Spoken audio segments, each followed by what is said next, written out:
So, but I declare open this hearing of the Joint Standing Committee on Northern Australia.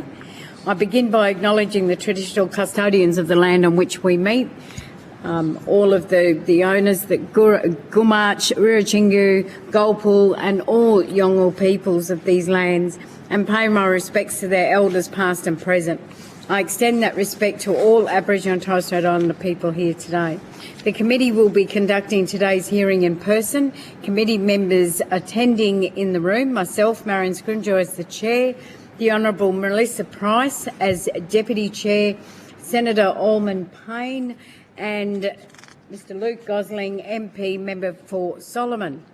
These are public proceedings being audio streamed live via the Parliament's website, and a Hansard transcript is being made. I remind witnesses that in giving evidence to the committee, they are protected by parliamentary privilege. It is unlawful for anyone to threaten or disadvantage a witness on account of evidence given to a committee, and such action may be treated as a contempt.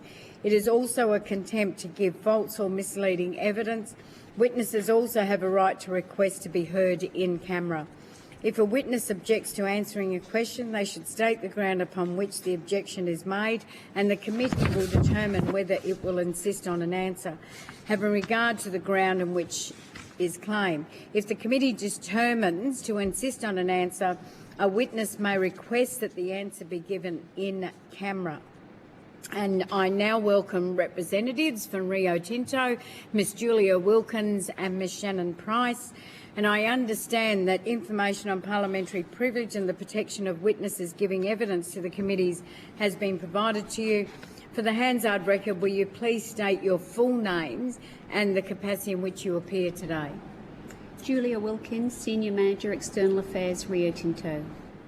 Shannon Price, General Manager, Rio Tinto Grove Operations. I now invite you to make a short opening statement, and at the conclusion of any remarks, I'll invite members of the committee to ask questions. Do you have an opening statement? Yes, I do. Thank you.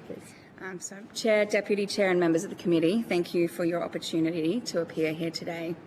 I'd like to also acknowledge the Yolngu people, the traditional custodians of the land on which we are meeting here today, and I pay my deepest respects to their elders past, present and emerging. My name is Shannon Price. I'm the General Manager of Rio Tinto's Grove Operations. We welcome this inquiry because the future of Northern Australia will be shaped by organisations and communities working together with a clear sense of purpose. At Gove, that is exactly the approach we are taking.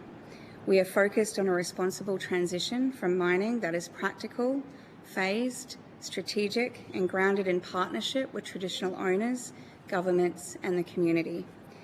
Many of the terms of reference of your current inquiry relate directly to our activities in Gove and how we extend that partnership beyond the life of mine. Rio Tinto has had a long presence in Northern Australia, and Gove has been part of our story since 2007. However, mining commenced well before then on the Gove Peninsula in 1971, and the alumina refinery began here in 1972. Over that time, Gove Operations has supported jobs, infrastructure, training and essential services across East Arnhem. And now, as the bauxite reserves here reach their natural end of mine life and we move towards the final years of mining, we are very conscious our responsibility is not simply to close an operation, it is to help support a region through change in a way that is respectful, planned and forward-looking. We expect the last bauxite to be mined by the end of the decade, but our work does not stop there. Closure at Gove is a long-term program. It's been ongoing for 15 years already. That includes demolition of some assets not required by traditional owners or governments, rehabilitation of the lands on which we have operated, and environmental monitoring and transition planning. It's a collaborative model overseen by the Gove Peninsula Future Reference Group. That's a regular forum chaired by the Northern Territory Government and made up of representatives from traditional owners, the Northern Land Council, the Northern Territory Government, the Australian Government and Rio Tinto to support a sustainable future for Nhulunbuy and the broader Gove Peninsula. The best outcomes in remote Australia are achieved when planning is shared, local voices are central and responsibilities are clear. We operate on Yolngu country, and we recognise the future beyond mining must be led by those with enduring connection to that land. Throughout mining, we have partnered with Gove's traditional owners through procurement and contracting, supported education and career pathways for young people, partnered on food security initiatives such as the Yokala Farm, and backed community organisations that help maintain services and well-being in the region. It's a simple principle for me. If a community has supported an operation for decades, that community should be supported through the transition that follows. That includes supporting rehabilitation outcomes, working together on future land use options, supporting our employees who want to stay in the region, and strengthening capability and employment beyond mining. The heavy lifting for that work is happening right now and in partnership with governments and traditional owners. Beyond the grassroots effort, there is also a strategic dimension to Gove that deserves attention here today. The region has important infrastructure, including port, fuel storage, airport and industrial assets that could help support future economic development in Northern Australia if transitioned well, and of course in line with traditional owner aspirations. In particular, Gove has significant fuel storage capacity, including both a light fuel tank farm and a harbour tank farm, and there may be an opportunity over time to repurpose some of that infrastructure to support broader fuel resilience objectives under the Prime Minister's recently announced Strengthening Australia's Fuel Resilience package. We think that is an important conversation for governments, traditional owners, industry and communities to have together, to position Nhulunbuy as a strong regional service hub. We have had discussions with defence representatives to see how our infrastructure could potentially be used post-mining. That same strategic mindset could benefit from our work on decarbonisation and land stewardship. 2 new solar farms on the Gove Peninsula, with combined capacity of 10.5 megawatts, are expected to reduce annual diesel consumption in the region by about 20% and lower annual carbon emissions by more than 12,000 tonnes during mining operations. We are also proud to support Indigenous-led fire management in the region through Arnhem Land Fire Abatement, where traditional owners and ranger groups are protecting country, reducing emissions and creating enduring economic value by generating Australian carbon credit units. These examples show what is possible when environmental outcomes, economic opportunity and community leadership are pursued together rather than in isolation. As far as from an operational level, Gove's refinery demolition is Australia's largest demolition activity, with around 150,000 tonnes of scrap steel expected to be shipped for recycling before the project is completed, and major remediation works are progressing across the site. Over the life of the mine, more than 4,360 hectares have been rehabilitated, and further work continues to return land as close as possible to pre-mining conditions. These are significant undertakings in their own right, but they also create employment, contracting and skills opportunities while the region transitions. Ahead of us is a test of how industry, traditional owners, governments and communities can work together to shape a strong regional future. Rio Tinto is committed to playing an active part in that effort with respect and a long-term perspective. We are determined to keep working in partnership to support a transition that leaves lasting value in Northern Australia. Thank you, and I welcome your questions.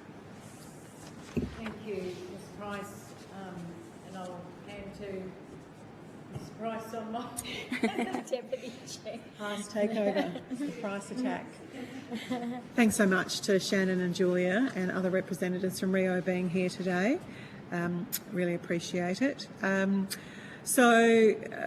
After 60 years of mining bauxite, the doors will close effectively. So let's say 2030 is what you're charging towards, and you've given us a pretty good overview, Ms Price, of sort of your plans. What this committee, our terms of reference, is what we're interested in is really what happens when you leave, and how and to what does this community transition to. So on that note, I might just start by really talking about the humans, because really we've got humans here and we're talking about emerging industries, what the future might look like. It'd be pretty good if we had some humans here to help that take place. So from what I understand, so you've got your residential workforce, your usual FIFO, and a certain number of contractors as well. And one of the statements that you made was you're supporting our employees who want to stay here. So how about can we start with that? Like, what does that look like? Is that training in other areas, or making sure people have got the skills that they need, even just to do the job that they've got, so that come 2030, the workforce we've got here could be fit for purpose for any new industry that might emerge? Yeah, absolutely. Thank you for the question. Look, from a Rio Tinto employee position, current status right now, we've just started our My Future Plan work, our program of work, and My Future Plan is all about understanding what our employees, so there's 371 full-time employees who work at Rio, 371, very specific, I know, but 371 Rio Tinto employees full-time that work for Gove operations.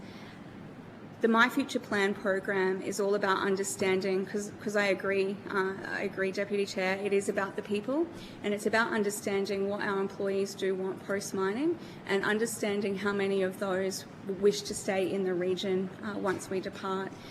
If we look at the program, My Future Plan program as a whole, and understanding what our employees wish to pursue once we do depart, there will be training that is appropriate for where they wish to go. So it may be staying in the region, and it may be being redeployed to other Rio Tinto operations. Like, there are options for our employees available. It is very early stages of that program. We launched that in April this year, and so to have all of that data defined, we don't yet, but we are absolutely. Our plan is to share that data, because the Gove Peninsula Future Reference Group members also have a keen interest in understanding how many current employees wish to stay and what skills do they bring. So those very transparent conversations will be happening once we finish those consultations with our employees. So what is the current housing situation? Where do all these 371 full-time employees live? Where do they currently live? Yeah, where do they live? Yeah, so we have around 40 people of that 371 who are currently FIFO, and we will, but the remainder, if they're residential, do live in town. So there's 40 that are FIFO and 331 330 are residential. Okay. Okay, and do you have company houses? Absolutely, Yeah. yes. So we do. We provide company housing to our employees, and yes, don't know. So what will happen to those houses? Housing is a very hot topic in Nhulunbuy at the moment, so I'm sure everyone can appreciate. We are working, again, as part of the Gove Peninsula Future Reference Group. We have a housing approach that we've had endorsed through the partners of that group. Some of the houses will be transitioned to our partners, whether it's Rio Tinto or the Northern Territory Government. Those discussions are ongoing. We still have employees living in them, I should call that out, so they're not available. There are some houses that have been identified by our traditional owner partners, particularly Rio Tinto, who are the traditional custodians of the town, that they don't wish to retain as part of post-mining future. Their elders, their board members have said they don't wish to retain. So there's a certain housing stock that the traditional owners have asked to be demolished. So, and you'll be aware of this in the Pilbara, in the town of Dampier, that Rio owned a lot of homes there, and over the years they've allowed the full-time workers, the residential workforce, to buy those houses. So is that something that's being discussed, that this could be private ownership of these properties, if that was possible? Look, as part of the Gove Peninsula Future Reference Group, I know I'm referencing them a lot, but it is a key group that is driving sort of the post-mining future and what that looks like. I know that land tenure is absolutely a topic of discussion that's happening actively between Rio Tinto and the Northern Territory Government. We are working and exploring all possible options there, while Rio Tinto is not necessarily actively in those discussions. Certainly look into what can be possible and how do we support and enable that. Okay, all right, I might leave it there for now. Senator Norman Payne. Just who is on the Gove Peninsula Future Reference Group? Yeah, so the membership, so it's chaired by the Northern Territory Government, and the members of that are Riyotingu Gumach, so the traditional owners relevant to that, and the federal government, Rio Tinto, and Deal. Who's Deal? They are the Developing East Arnhem Land entity that is jointly between the Northern Territory Government and Rio Tinto. Okay, all right. You talked about environmental modelling, rehabilitation, decommissioning. What's the time frame for those things to happen? So, for example, is the plan to rehabilitate all of the mining site ultimately? And if so, how long is that expected to take? How many workers does that require? And similarly, how long will the decommissioning of the is it the refinery? The refinery. Yep. How long is that expected to take? Yeah, and we do look at it in domains. So the refinery will be first completed. So we started that demolition several years ago.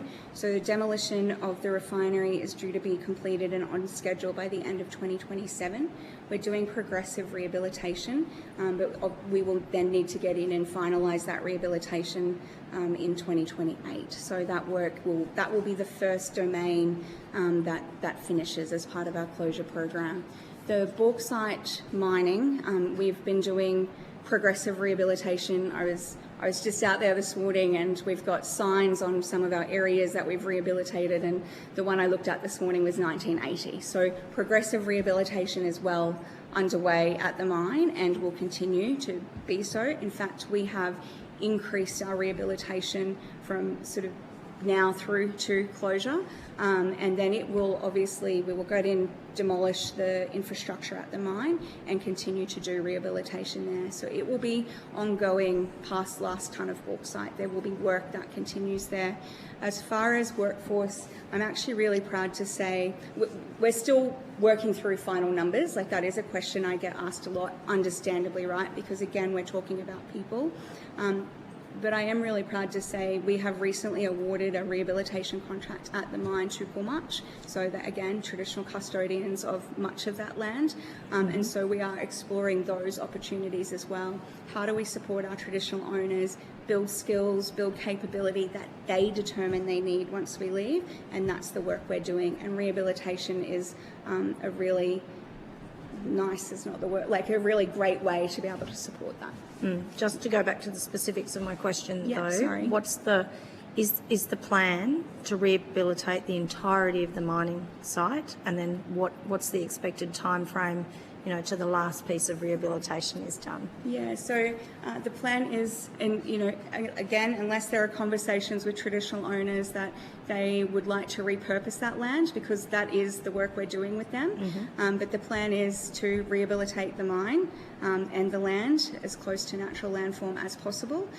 Timing, I would be hesitant to give you a time on that. Let me check and come back with a more definitive time. Yeah, I guess it would be interesting to know, like, is it years? Like, is it, like... Yeah, and so we will have an ongoing presence in the region. Small, much reduced, don't have specific numbers, but it will be a much reduced workforce for several years after post-mining to do rehabilitation and ongoing monitoring, environmental monitoring. And when you said that there are some other, and you have to forgive me, I'm very familiar with Rio Tinto's operations in Gladstone. I'm not in the Territory. So in terms of, you said there were some other projects, for example, that some of the workers here may choose to be redeployed to. Where are they and what are they? Yeah, so the work that will be ongoing past bauxite mining, again in reduced capacity, is around our residue dam or disposal areas, so the RDAs. There will be ongoing monitoring and rehabilitation works there past end of the decade, and then the mine rehabilitation as well. So there is some work that is available for them, and then what we would be looking to do is redeploy those who don't wish to stay in the region, or retire, you know. So Yeah. I think that's sort of our approach to redeploying our workforce. What percentage of those 371 people that are here would be in that age group that are potentially looking at retiring rather than being redeployed? I don't have that information, and because it's coming through our My Future plan, in 2 or 3 months we will Yeah. have a much better idea of what our workforce are looking for. Because even if we assume age bracket, Yeah. so I would say once that work is complete, we'll have a much better idea of what our workforce are looking for as individuals, which I think is really important. I'm happy to share the call. Senator, maybe if some of that data, if you'd be willing, Ms Price, to take some of that on notice, just so that the committee, we can get some of that information in terms of workforce so that we can look at what is that makeup across these regions and how many will exit the town or stay in the town, and what's that age demographic. That would be good if you're happy to take that on notice. Yeah, I think the point with the My Future Plan process is it generally evolves. So people might have an intention in 2026 that in 2028 their intention. So the data does change over that period of time, and so we could probably give. But you could put a qualifier on that though. Yes. You could just say that, you know, like it's Give indicative it's numbers. volatile and it's due to, you know, different people will move. So you could put that qualifier there so that when we look at that data, we know that maybe in a year's time that number will be different, but it would be still useful to For get it. example, your data might show you that 50% of the workforce is over the age of 55. For example, that might be enough. You know, and we don't want you to start second guessing what your staff members want to do, because they might not agree with you. I'm happy to pass on the call, Chair. Sharon Rand. Yep. No, do you want to? So, Luke, member for Salisbury. Thanks for your opening statement. Just that reference group, the federal participation in that exists of who? NIAA. This is the Go Peninsula Futures reference group? Yeah. So NIAA participate in those meetings? Yes. How often does that group meet? Every 6 weeks. We'll check that and come back on that. So 2 months. yeah, it's between 6 and 8 weeks, but they're regular participants. So And are they local NIAA staff, or they fly in from Darwin, or? it's both. So we have local and people will dial in. Not necessarily fly in, but we have teams. So yeah. Yeah. You mentioned that a rehabilitation contract had gone to Gulmuch. Are there similar contracts with Ruatinga? Rio Tingo, yeah. So, and just, I guess, to be specific, so it's the mine rehabilitation, and I know I'm being semantics now, but just because there are the different domains. And then Rio Tingo have been awarded work out at the ponds, or the RDA. So again, they're the traditional custodians of that land, so they're doing work out there. And there are other contracts as well that both traditional owner businesses have. So, you know, fuel contract with Rio Tingo, like there's many examples where, but yes, so Rio Tingo are doing work out at the RDA. The mine rehabilitation is the replanting of vegetation and that sort of thing? Yeah, the seeding and the replanting, yeah. Seeding and that. What's the relationship with Charles Darwin University's campus and Rio out here? So we hesitant to get into specifics because I don't have specifics for you. I know as part of our social investment management plan, we have recently signed a partnership with Charles Darwin University, which again supports the capability development and skills development post-mining future. So we have very much turned our attention to what comes next, and we do have a partnership with CDU to support that work. Okay. The main thrust of this inquiry is into emerging industries. Obviously, that's a big question about how all this great infrastructure you've got out here, given that Defence will have some interest, but whether they've got the capability to assume it or not is an open question. But there must be some proponents to use this infrastructure out here. I appreciate that some of that information is probably commercial in confidence, but what can you tell us about the interest from whether they be other mining or energy providers to take over the infrastructure? Look, so we work really closely with traditional owners on this. So any work that we do with proponents is at the request of traditional owners. And so hesitant to speak on behalf of Gulmach or Riatingu. And, you know, what I can share is that there's been a range of proponents, from renewables to forestry. So there's a range of interest. But again, we really defer. We're very much into self-determination and what are the traditional owners wanting this region to look like once we leave. So any interest in our infrastructure will come through primarily Gulmach at this stage, just because of where the assets are located. But we work with Gulmach and Riatingu on future industry. Great. And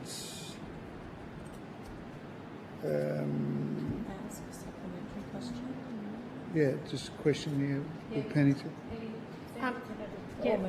Just in relation to the ponds, which is obviously separate to the rehabilitation of the actual mine site itself, what is the time span over which they will need to be managed? And does stuff get taken out of them and taken away, or are they literally just there for the long term? And then, what's the lifespan of that needing to be looked after and managed? So without sort of going deep into technical and given time, very high level with our ponds. Some of them we are treating what's in them, and then we will cap some of those ponds. Some of them will be... What do you mean by cap a pond? Because they're very big. Yes. So it's basically it's rehabilitate a pond. So we'll go in, we fill them in. So we empty them, we treat everything that's in there, we fill them in, and then we will go in and place a cap over them. So it's effectively like I know this is live. It's effectively like a root canal, and how you go in, you treat the tooth, and then you fill it, and then you cap it with a veneer, effectively. What do you cap it with? So it can be other soil, it can be other technologies out there through like R&D. So there's options out there. The best way to see it, if you, I'll offer an invitation and I can take you out there and show you, because it's actually to be seen. Like it's quite an interesting process. So happy to take you out and show you the RDAs, and then I can get someone to really talk through the process of what we do there. And some of those ponds is absolutely what we will be doing. We'll be treating what's in them, we fill them, and then we go in and we put more soil over them, and then we rehabilitate for erosion control, etc. And then there will be some ponds that will be under ongoing monitoring and maintenance for many years, and that is what we would be working with traditional owners on, and they're Riatingu, who are the traditional custodians of that area, are very aware of that, and how do we partner with them for that ongoing monitoring and maintenance program. And once a pond is capped, yes, can it be used for other uses, or is it capped and then that cap needs to be left intact in order for that to be safe? I think we might need to get some technical... Can we take that question on notice? Yeah, I just think it's interesting, to understand whether that's land then that can't be used, or... So, and you can use... and there are many examples all around like the world where we have had, or other mines have had tailing facilities where it has been repurposed for quite vibrant communities. The one that absolutely comes to mind is at Kennecott, our copper mine in Salt Lake City. There is a housing development there that has been built on repurposed land. So absolutely the land can be repurposed once they have been capped. There will be technical specifications, and that's what I can take on notice and come back to you on. Thank you. Just following on from Senator Orman Payne's question, with those the ponds, what's the testing? So to drain the ponds, does that only get? So what's the process through that in terms of the removal of whatever is in the pond, the testing and stuff? Where do you then drain what's the contents of the pond to? Yeah, great question. So it gets effectively piped over from our ponds, and this is very similar process worldwide for this and how we treat this, and it gets piped to our wastewater neutralisation plant, and that is where we neutralise effectively the contents of what's in those ponds so that it can be discharged and discharged into the bay, other areas like that. So there is a... Has there been any testing with that? Absolutely, that's what I was just about to say. You can imagine that there is a rigorous sampling testing program that sits behind that, and it is a 24/7 operation to ensure that there is no discharges that would be in exceedance of. So heavily regulated, heavily monitored, heavily tested program to control that. I'm just interested to know what are the primary chemical substances that are in that water or contents, whatever you want to call it, that has to be taken out. Yeah, I will. Let me take that one on notice, just again to ensure that I'm giving you the right information about what we're treating in there. Yeah.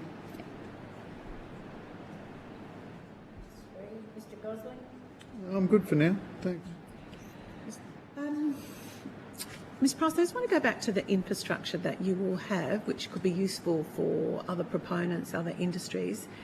And I know when you were asked by Mr. Gosling, he said this will be, a conversation with the traditional owners, in particular, Gummidge. I got that right? Have I pronounced it? Gummidge, Gummidge Corporation. More likely that it would be acquired by Gummidge. In this scenario, I mean, are they going to be buying the assets?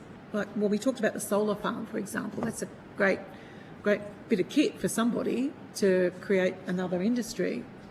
So where will that type of infrastructure, I mean, is that going to go on the open market, or is Rio's position is, well, we're just going to be gifting all this infrastructure to the local mob and, that's it? Or because there could be others, other private organisations that could have a really great idea. Yeah, great question. Thank you. And certainly there is infrastructure in the region, whether it's what we already spoke about that could be of interest to proponents, and then there's the town transition or the town infrastructure as well. That where we are currently with the Gove Peninsula Future Reference Group, so that is the group that's really focused on post-mining future, thriving community for Nhulunbuy. We've identified what assets are available, and then working really closely with partners, Northern Territory Government, traditional owners, to identify who are the natural owners of those assets and what, who are the operators of the assets going forward. So there is still, lots of work to be done to determine that. There's been no final decisions made, and they're the discussions that are ongoing in that group now. Okay, so I understand the process. So in addition to the solar farm, what other infrastructure are we talking about? So there is the town infrastructure, so airport, water and power, the sewerage network. So there's quite a bit of that infrastructure. So at the moment, Rio's responsible for keeping the lights on in town? Yes, we are running the town. Running the town? Yeah. Okay. We hold the town governance through the Nhulunbuy Corporation. So it's not that I'm actively in that space running the town, but we have the town governance, which is through the Nhulunbuy Corporation. Okay, so if I get an electricity bill, who do I get that from? From a business or a private owner of a home? I mean, I don't even know if that's possible here. Okay. I'd just like to clarify that. I presume it's the Nhulunbuy Corporation, but we'll check and let you know. You sends out assume the it's what, sorry? The Nhulunbuy Corporation. Yeah. So they would have a town lease over the housing, I'm assuming, the Nhulunbuy Corporation? When you say the town lease over the housing, can you, just so I'm Well, clear if on Nhulunbuy Corporation, if Nhulunbuy Corporation, Ms Price or Ms Wilkins, manages Nhulunbuy, the housing, essential services, so municipal and essential services must get provided by Nhulunbuy Corporation. Does the housing, so who does the rates? Maybe we should ask that question when Nhulunbuy Corporation come before us. So the rating system, how's that rated? Does that continue post 2030 when the mine starts winding down? How's that transition happening? Because the mine, obviously, I mean, Rio in 2030 will obviously want to transition out of that. So what's that, in terms of the airport, the municipal and essential services of Nhulunbuy, who's responsible for that? Is it the Northern Territory Government? Is it Rio? Is that part of this plan that you're talking about, Ms Price, that everyone's working on? Yes, so thank you for clarifying that. That was helpful. It is, so current state is through Nhulunbuy Corporation, and I think specific questions on that we can take on note or we can get them to answer, absolutely. As far as what does town governance look like once we leave the region, or majority of leave the region, absolutely right. So the town governance is part of that plan, part of the discussions on what does that look like. And first step is understanding infrastructure and rightful owners. They're the conversations with NTG, Northern Territory Government, and the traditional owners. And then town governance is a topic on that agenda as well. Has not yet been determined, but is very much top of mind for the Gove Peninsula Future Reference Group. Yeah. Where does can I ask you, Ms Price, you don't have to answer it, or you can take, if NIAA are part of the conversations or at the table with this, have they talked about what would happen with the future of the town and the lease? Has that been something discussed amongst all the partners? So, sure, you can take that.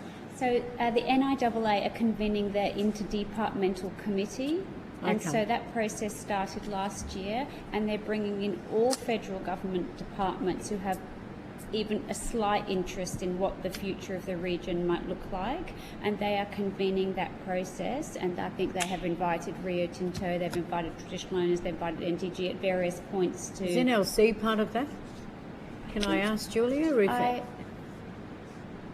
I'd have to check. We've only ever been a guest at the IDC, so we don't know who exactly gets invited, but you can imagine there's Attorney General, Forestry, regional communities, roads, transport. So they are looking at some of these matters already, and they then, through the NIAA reps, feed into the Gove Peninsula Futures Reference Group. So for us it was a real positive, the establishment of the IDC, because we have been trying to ensure that all of our stakeholders are aware of the timeline, the process, and how we ensure a positive post-mining future. And I think the IDC establishment has been a real positive. Okay. Yeah, Senator? So at the moment, is this area leased by the corporation? Like, what's the ownership structure right now? So Yeah. so Rio Tinto Yeah. hold the mining lease, Yeah. and within that there is the special purpose lease, and that special purpose lease is the town. Right. So Okay. And who is it leased from? Is it the NT government, no, it's through. or is it traditional? through- Who's it leased from? It's an agreement with the traditional owners. But the underlying tenure of the lease is what, so once the mining lease is completed, the tenure reverts back to what was the original purpose. So that lease gets handed back to who, Miss Price, do you know, or Miss Wilkins? Yeah, Yeah, so it'll go through the Northern Land Council to Yeah. be handed back to relevant or appropriate traditional owners. I think you should have, that's what I was trying to understand. I'm not sure that's correct. So can we might get that, if we could, what we might do is just tease out some of those questions and then provide that to Rio, to yourselves, just to get, so that it's not, we don't want to take your words out of context either, so we'll just get that put into a better format and a question on notice, just so that we can, if you're happy with that. Yeah, and I know we're in different jurisdictions, so that's why I'm trying not to put my resources lawyer's hat on. But, you know, ordinarily if you've got a mining lease, I get that, and then you've got a special purpose lease or miscellaneous licence over the town. Once that comes to an end, it reverts back to what and that would ordinarily be just green title. But I don't know enough about. No, this is Aboriginal land. It's Aboriginal land. It'll revert back to Aboriginal land. Yes. Yeah. Which is where Northern Land Council will be part of that, should be part of that process. Yes. To look at that transition, because a bit like Jabiru, where Ken Wyatt then, once that lease was coming up, transitioned the town to the traditional owners, to Gunjapni, to then put in place a whole lot of, processes. So that, I suppose that process would be here, or should be seen as being here, but that's something we could ask Gulmarch and Rirajingu. Okay.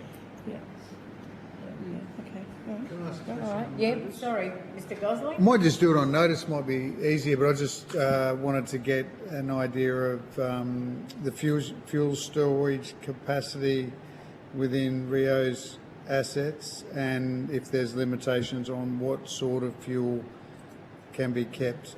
Obviously, there be diesel, but is there fuel tanks that are able to carry aviation fuel, for example?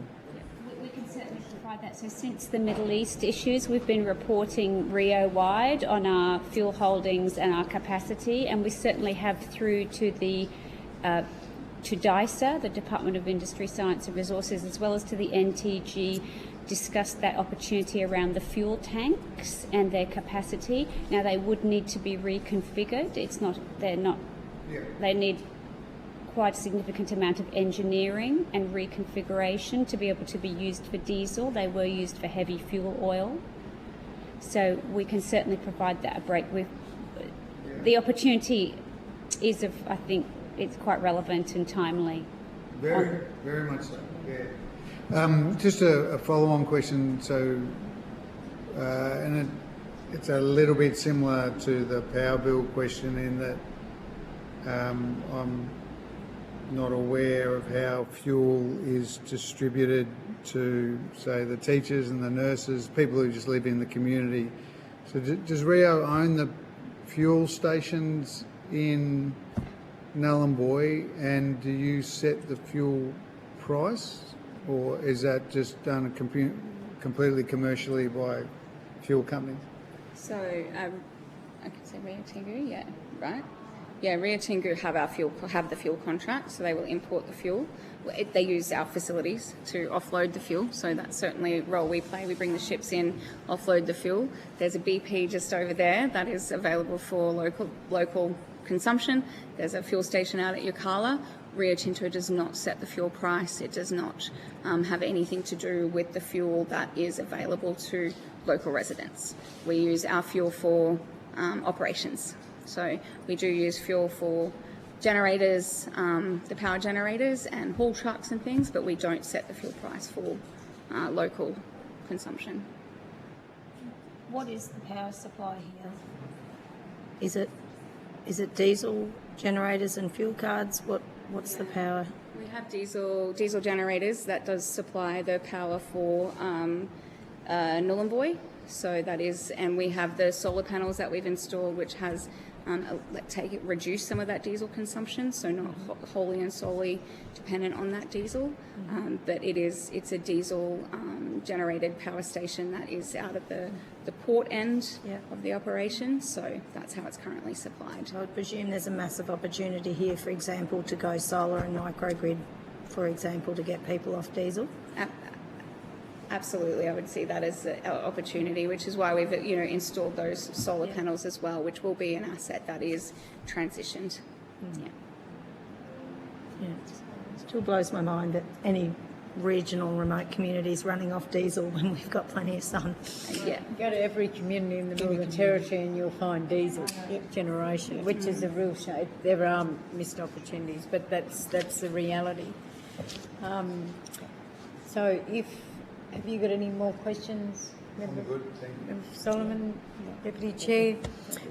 Look, I thank you for your evidence today, Ms Price and Ms Wilton. There are, I think we've taken about 4 or 5 questions on notice.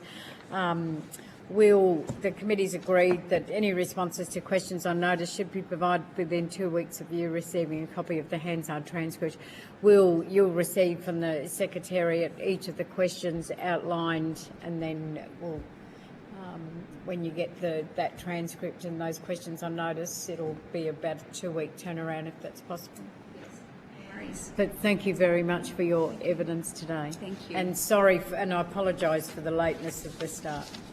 Thank you. No problem. Thank you so much for your time. Thank you. Yep, we will now suspend, and if you want to go to the toilet, resume the hearing, and a scone, and we'll... Or a cup of tea.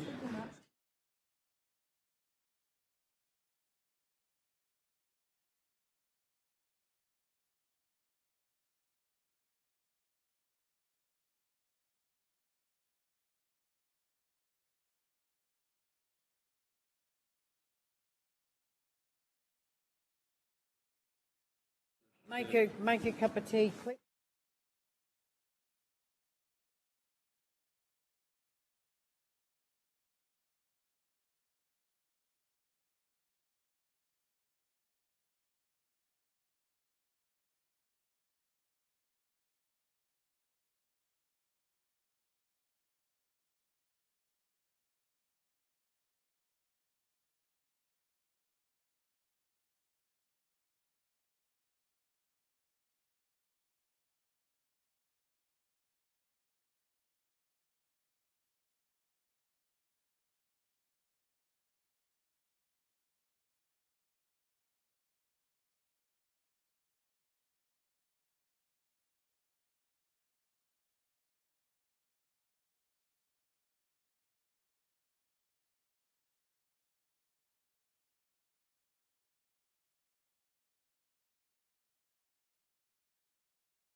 right? Yep. Broadcasting. I now welcome representatives from the Gumatj Corporation in person.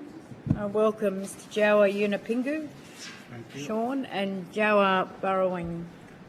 Hope I've said that right. I understand that information on parliamentary privilege and the protection of witnesses giving evidence to committees has been provided to you. For the Hansard record, will you please state your full name and the capacity in which you appear today? Jawa Yunupingu, Chairman of Gumatj Corporation Limited. Jawa Barawanga, Director of Gumatj Aboriginal Corporation. Sean Bowden, I'm the Secretary of the Gumatj Corporation. I'm also Legal Advisor of the Gumatj Corporation. Later, if Madam Chair, if you permit, I'd like also to table 2 documents on behalf of the Yothi Yindi Foundation, who've asked me to attend today for that purpose and send their apologies for not being able to attend today. Although Jawa is also the Chairman of the Yothi Yindi Foundation. So, Jawa, I now invite you, would you like to make an opening statement? Can you hear? Can you hear? Yeah. To make an opening statement. At the conclusion of any remarks, I will then invite members of the committee to ask questions. So, is there anything you'd like to say at the outset, or do you want to go, we could go straight into having some conversation? I'd like to not make any remarks at this stage now. Maybe we can start, and as we progress, we can talk then. Is that all right? No, that's fine.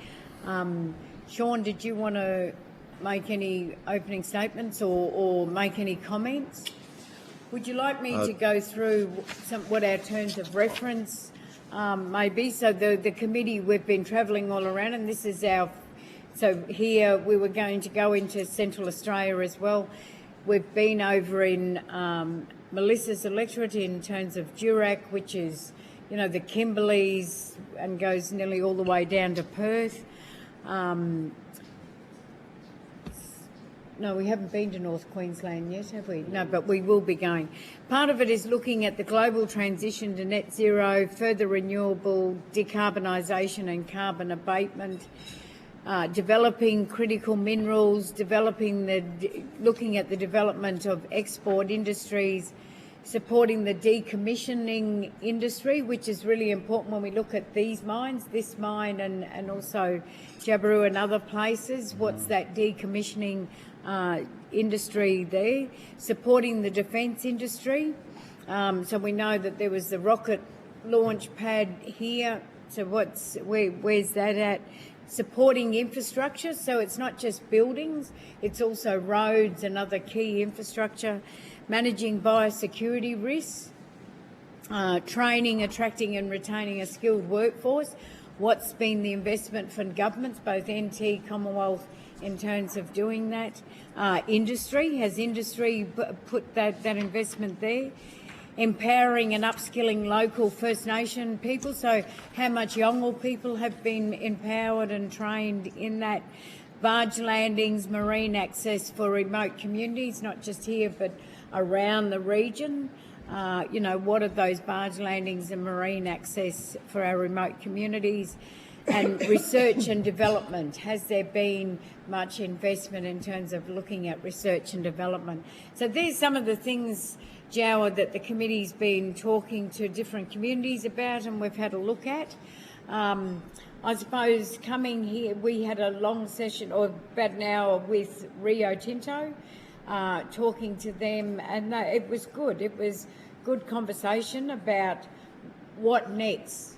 You know, what's the transition, what's the land tenure, how to, you know, with them exiting out, what happens to places like Nhulunbuy? Is there a plan?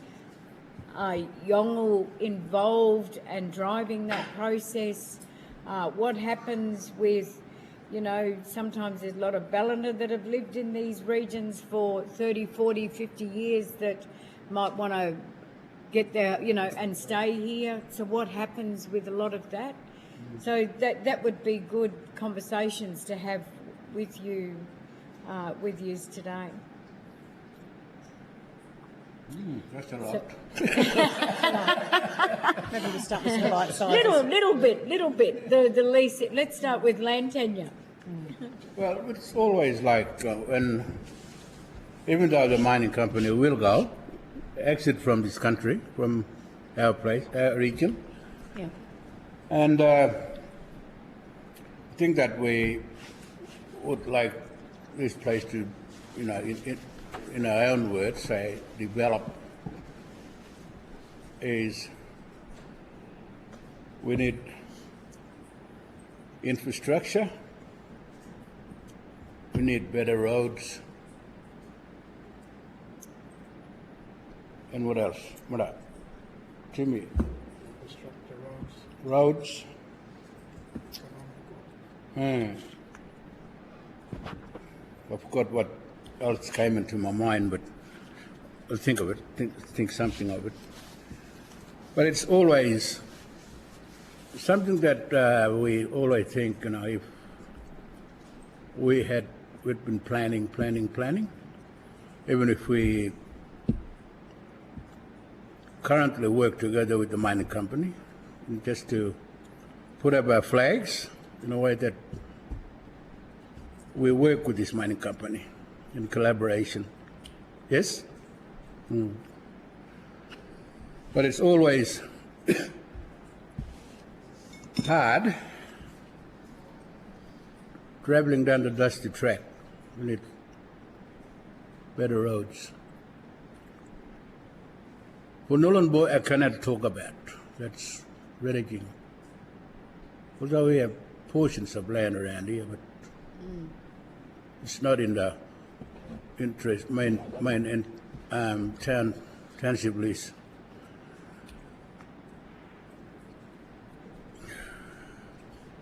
We have a big port, as you are aware, and the tanks are just sitting there idle. Those big, huge tanks down at the wharf there. Need to do something about it.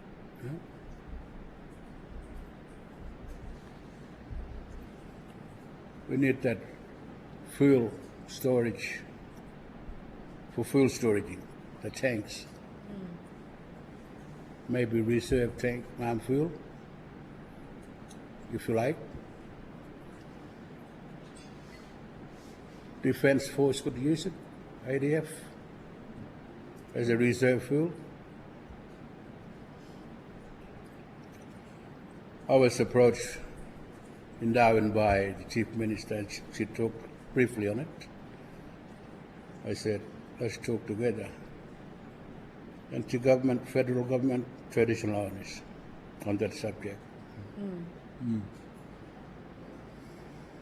But overall, there are things that we need to set, and along that timeline, whether we come to terms, come to an agreement about all this. But the land tenure itself, when Rio exits, can be returned to us. The Northern Land Council are the main people for that. Anything else, Mr. Adijawa? Right. I think develop a new economy for the future of this place, especially with the mining companies, the living, the history of this place, and it's for Gumach, it's have a big plan. What I call maybe it's a master plan for us. We have this, we've got strong leaders, strong boards, people are involved in economics, future plans. And I think what I see for the last 10 or 20 years, Gumach has been are very strong organizations. So also to do that, it's to work with territory and government and federal government to create something that is what I call is like a master plan. And that's the only opportunities for us to be able to see and work with the federal government and territory government and other shareholders. And so it's if we work together and build that economy and for the First Nation to become that, able to understand, and especially for the skill, it's the only way to bring that. And the only way to talk to your federal government, it's about what and the territory government, how we can do it and build that opportunities together. And I think shareholders like Shire Council or other government organizations must have that responsibilities to work with small businesses also, because small businesses are a strength to build that, and that's the only opportunities we can do, because shareholders and government agencies, departments, we need to work together with that to build that responsibilities. And I think I was been in tourism for 25 years, and what I see tourism is the bigger opportunities. It's that biggest work with very long a journey with the corporates that are right across the states, even Australian tourism and Northern Territory tourism. There's economy there, there's opportunities there, to build that. And how can we do it? It's infrastructure, the road, infrastructure, road, or even those beautiful places that are right across it, like our homelands. That could be a service, that could be a business to run, and that's a part of that economy. My vision and dream, I was the founder of Little Nhulunbuy Tourism Corporation.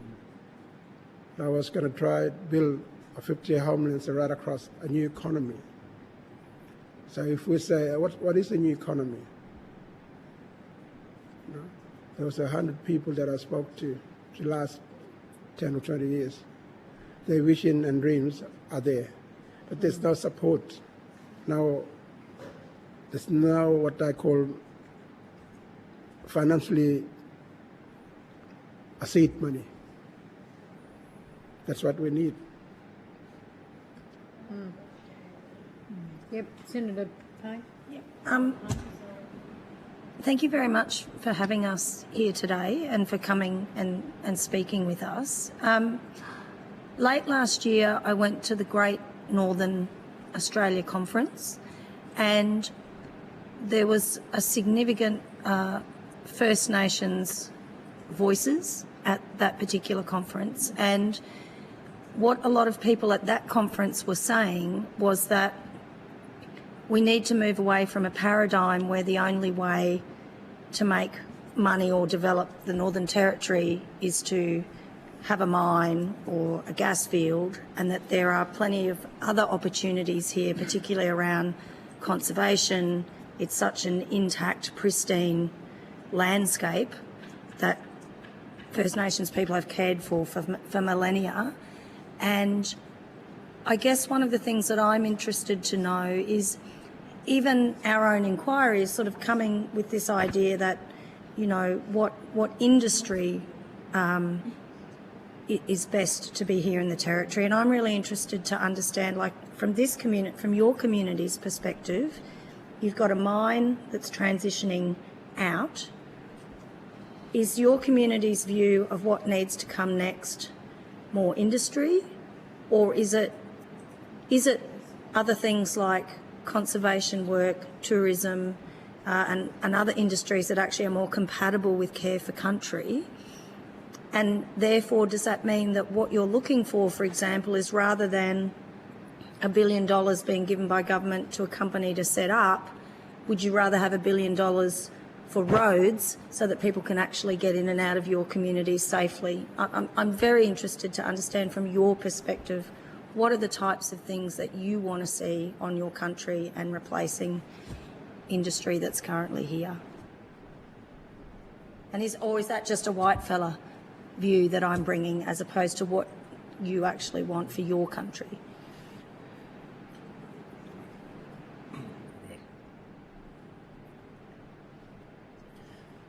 Senator, might assist if I talk a little bit.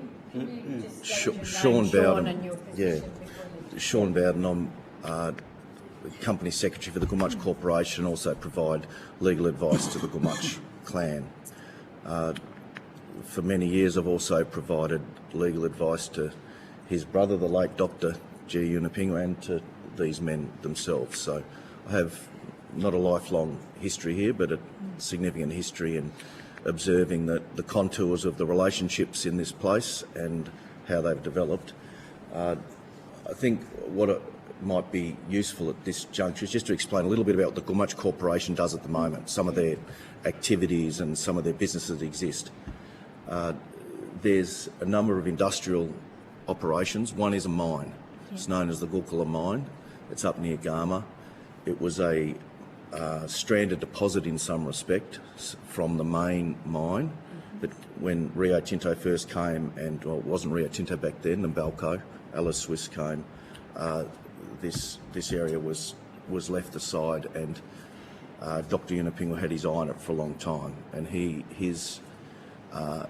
there was a very strong objective for the Gumatj to engage in the modern world and to be modern operators in what he used to describe as modernity. It's a word that I learnt from him. And therefore, when the first opportunity arose in negotiating with the mining company for renewal of the mining leases, that was a primary objective, to get that. And it's an extraordinary testament to the Gumatj people and others who've worked with them that they've been able to develop and operate that mine. That's only one of many, though. There's also a forestry industry that was established. I think for decades here, Yolngu people observed the timber being pushed over. It still happens and burnt on this mine. And a second objective also in that agreement was to get the concession to take the timber, both on the mining lease and also on Gumatj land. And that's turned into a nice little operation that continues to this day and sells timber. There's a civil company that has a quarry and creates aggregate and sand and sells it, similar to the Ridajingal people have a similar operation. There's also a house building company that builds houses in the region. There's also a very strong Gumatj interest in the Dimmerul Ranges. I'm not sure if they're speaking to you later today, but that speaks to the land management ideals as well. And it's that the idea is that one doesn't cancel out the other, I think, that a normal functioning economy relies on many things and many options. And in my observation, and Yolngu people will always speak for themselves, but in my observation, Yolngu people haven't been keen on cancelling anything out to the expense of another.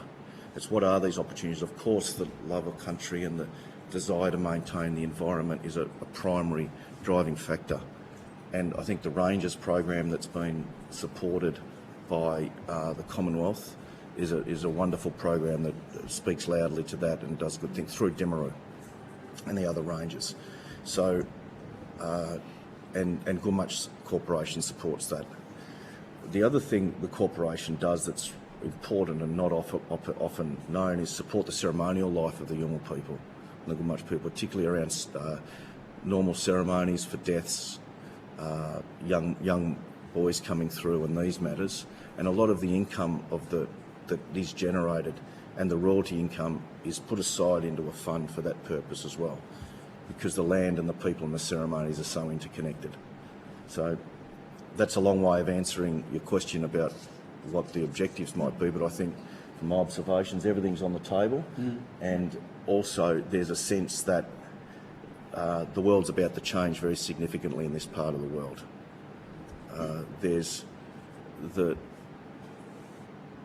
I think we all know the history of the mine being imposed here, and I won't go into a discussion about that, but that's a well-known history, and it's still subject to some other proceedings in front of courts, so we won't discuss that today. But when Rio Tinto do leave, it's going to leave a glaring and irreparable economic hole in this part of the world. As I understand the numbers, it's something $250 to $260 million a year of GDP disappears from this part of the world.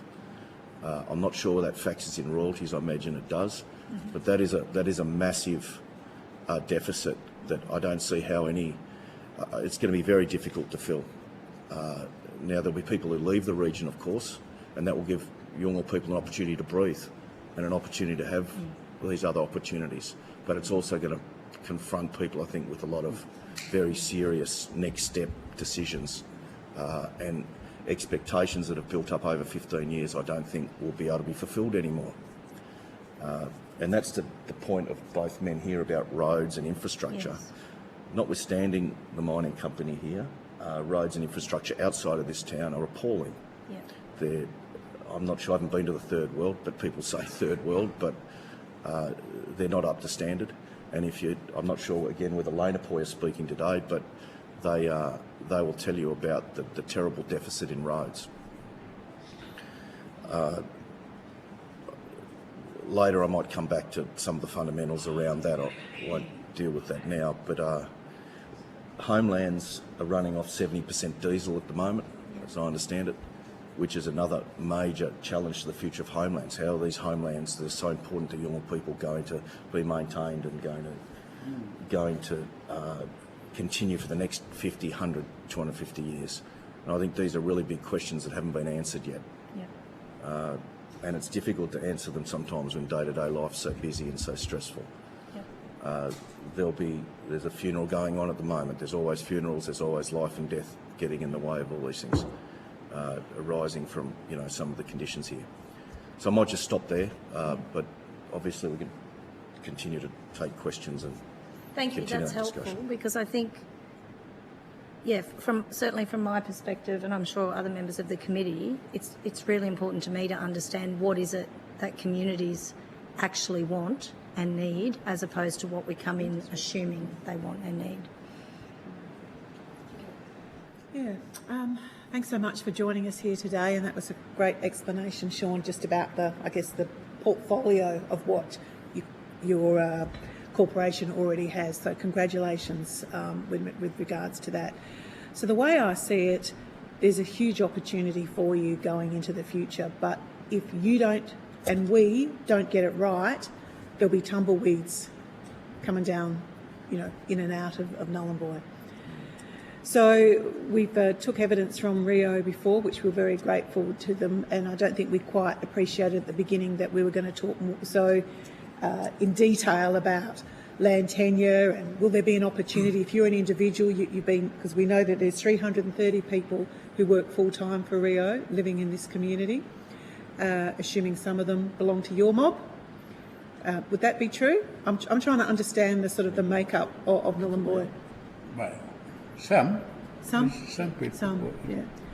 So we're trying to understand what does the community look like when Rio vacate and do what they say they're going to do, and that's cease mining by 2030. Now we're halfway through 2026. 2030 is going to come around really, really quickly. So I think there's a little bit of anxiety amongst some of us here today that, well, that's actually not that very far away. And what we understand from Rio's evidence is that there is a a consultation group, and a lot of the questions we asked Rio about, well, what's the future for private ownership of land? And I use the example in Dampier. I come from Western Australia. In Dampier, Rio has a big mining operation, and they owned all the houses in Dampier. Now, it's a different underlying land tenure, accepting that, but they sold the houses to the employees. So the employees that have been living in these houses for 30 years, they could buy them. So I think that's a great outcome for an individual, keeps them in the community so that maybe they can work on some of those other projects that you've got, or indeed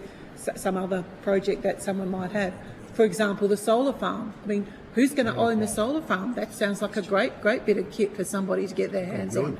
So I don't really have a question. Like, I'm excited. I'm really excited about the future for you all here. But like, we've got to get on with it. We've got to get on with it. And no one is going to make these decisions except for you.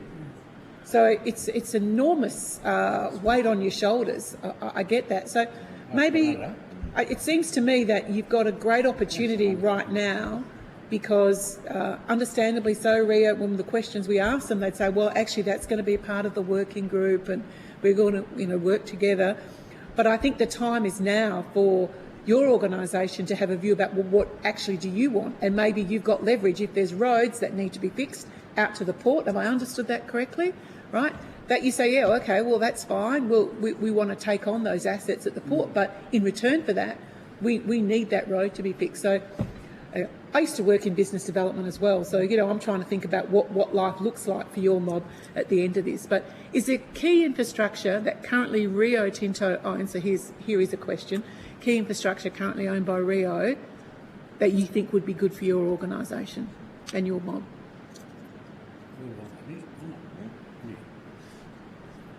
There is. If there's anything that you think is a bit confidential, you're in the middle of honestly, we'll understand if you say, well, that's probably not something we can answer No, now. it's okay. But It's okay. it's what can I just say? Like, I think we've got a number of people we're talking to today, and I'll guarantee you we're going to talk about this the whole day.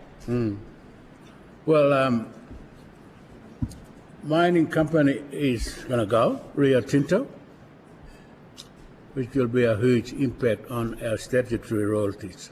That's one. They go, we're over the cliff. But our business thrives as we speak. We save for rainy days, as the saying goes. When they go, we dig out what we have saved. That's for the employment for our people.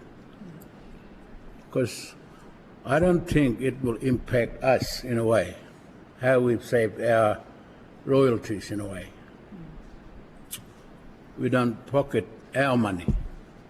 Everything's saved. For the next 3 to 4 years, we've done this. We've saved money for the last 15 years.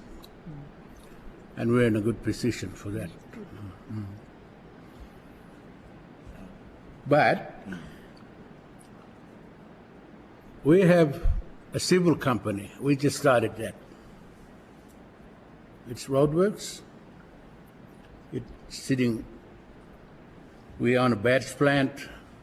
That's where our assets are.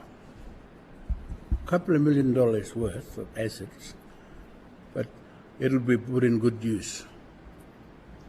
We have our own mining, quarry, blue metal quarry, which is for the roads. And we intend to employ our people as well. But like I mentioned, we save. Save. So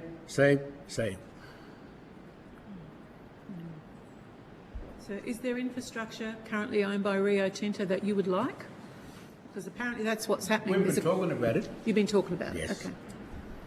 Okay, I just wanted to check that this is... Rio Tinto and Gumatj have been talking about what we would like them, what they leave behind for us. But like a good gesture kind of a thing, in a good way. As long as we work in collaboration to the end with this mining company. And that's always my way of thinking. I've been telling them, when your time comes, we'll have to pack up your bags before you leave. And that's a good way. Yeah. I guess you want to make sure what you get's in good condition as well. Yes. But anyway, that's why you've got Sean, right? I'm a mere servant of better masters. Thank you. But could I add a little bit in answer to your question, some more maybe technical answers. Joel mentioned earlier reserve fuel tanks. I would urge this committee to look at the Rio Tinto asset portfolio. It's available publicly as to what is at that port area, which is on Gumatj land. There are significant fuel tanks there that remain, and I think it's an extraordinary opportunity for the federal government in the current climate, the traditional owners in Rio, to mobilise those tanks for the benefit not just of the region but of the nation. Joel mentioned a discussion with the Chief Minister. I think you'll find that the Chief Ministers would be very motivated around this, and I'd hope that the federal government would be also. You will run into immediately the logistical issues of people down south not understanding where we are and coming up with barriers to why the fuel can't be left here as a fuel security asset. There's certainly enough space and capacity there, and the tanks are there. You wouldn't have to build them, they were there. The guarantee would be from Rio Tinto, I'm sure, if you ask them, that if that is not done, those tanks will be removed and destroyed and they will be there no longer. That's what has to happen. The same will happen to the port. The port will go. There will be no capacity of the local traditional owner group to maintain that port. There's a barge landing, and I'd urge you maybe to do a tour if you haven't done it out there to that. There's an export wharf and a general cargo wharf. I'd imagine both of those would be severely challenged going forward. There's a barge landing back close that would probably remain for the barge to come in.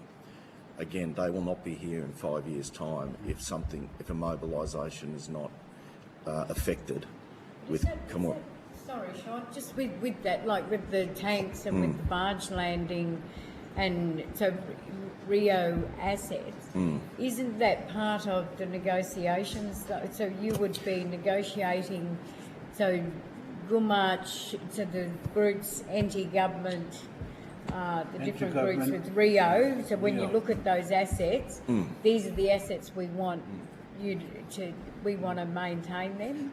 But I couldn't see how a small corporation would want to maintain big fuel tanks into the future. There'd be no capacity but without that would a be government something partner. anti-government. So if anti-government's part of the transition, it would be in their interest to maintain something. Yeah, and similarly, the general cargo wharf, you'd think so.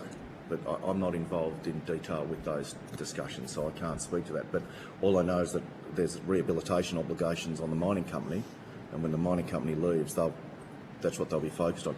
Because where's electricity generated from for Nhulunbuy? Isn't it out there? In part it is. Yeah, the generators are out there, as I understand it. And there's a complicated system between power and water and Rio Tinto lines that running to different communities. This is another really complex piece of work that needs to be unpicked and certainty. So maybe they might be additional questions we might send to Rio and the Northern Territory government. I think so. I think that's really important. And I should have apologised earlier for Klaus Helms, the Chief Executive of the Gumatj Corporation, who's in rehabilitation for an operation at the moment. He sends his apologies. He would have the answers to these questions. We can certainly provide further information to those. Would you take that on notice? I can take that on notice, and we can provide detailed information about the operations of the Gumatj Corporation and also about an issue around the power. I'm sure we can provide you with a note on that. The other thing Darwood touched on, it's worth mentioning, is what you might call the Gumatj Future Fund, and it's a credit to the family and the clan that they have built up this future fund. One point I think he's making is the Gumatj clan are one clan of 13 or 14 or 15 here in this region, and not every clan will have that future fund because they haven't been recipients of royalties. There'll be an obligation though upon the Gumatj to continue to assist those other families and clans, and that will weigh in on that future fund as it goes. We're hoping that it lasts forever, and it's a strong, powerful fund that will generate sufficient interest, and the businesses will continue, but that's not guaranteed by any means either. So you've got a big outstation or homelands movement in this region, Jawa, and if Nhulunbuy is the hub of this region, just say post this transition, 2030, will that future fund look at supporting because it is a big, I think you've got about 42 homelands in this region. They all depend on Nhulunbuy, like this. They might be and they'll all be depending on you. They'll all be depending on you, like. But, to cut the story short, Marion, Yeah, We've always been generous people. yeah.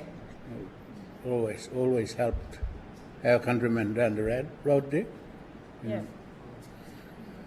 in ceremonies, and just to provide food for the ceremonies and meat, and because we have a cattle farm down the road, the meat usually goes to them free. But Sorry, Senator Payne, Alderman Payne. I guess from this inquiry's perspective, this committee is going to be making recommendations to the federal government. So it would be good to understand at the heart of your evidence today, what are the things that you would like to see this committee recommending to the federal government in relation to this community and the process as you come out the other side of Rio transitioning out?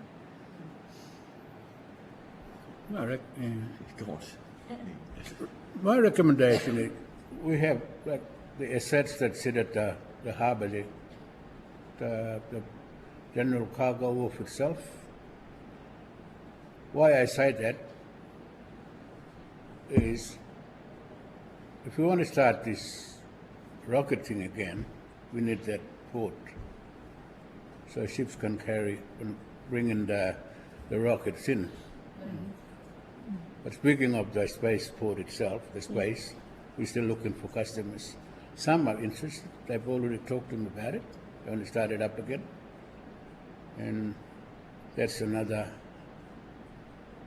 economic development for this region. Hopefully keep the town alive a bit, And that'll also create employment for our people. But the wharf is a must. Yep. Even though if federal government want to help, anti-government, the traditional owners, make sure there are no liabilities involved. We need to work on this together. When the time comes, if we find customers for a rocket adventures or whatever that is. Can I just clarify, because I want to make sure I'm understanding correctly. So is what you're saying, you want to see government taking ownership and control of the port infrastructure, because that's not something that you would want, that the corporation would want to have the responsibility for? Well, it's not the government corporation that needs, but we need it for the region. Yes? The Northern Territory government is the people that the government that we need to talk to about. And the federal.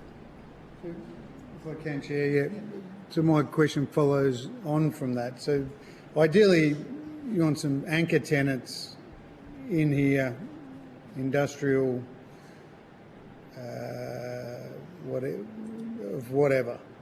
whatever's going to be productive, that fits with the region and what it wants to achieve. Is there anything you can say about the proponents that are interested in coming in here and that will seek to use fuel, will seek to use the port facilities? Is there anything that's able to be said about those negotiations? Or even the types of industries that have shown an interest in setting up here? We've never had interest in people from the outside except for the government, which just a talk, but we've yet to sit at a table and get the best agreement or whatever we can. Just that last time I was here, there was talk about some energy Only talk. companies, tyre kickers. Nothing's come to that, no. Nothing's ever been, Yeah. It's just a talk.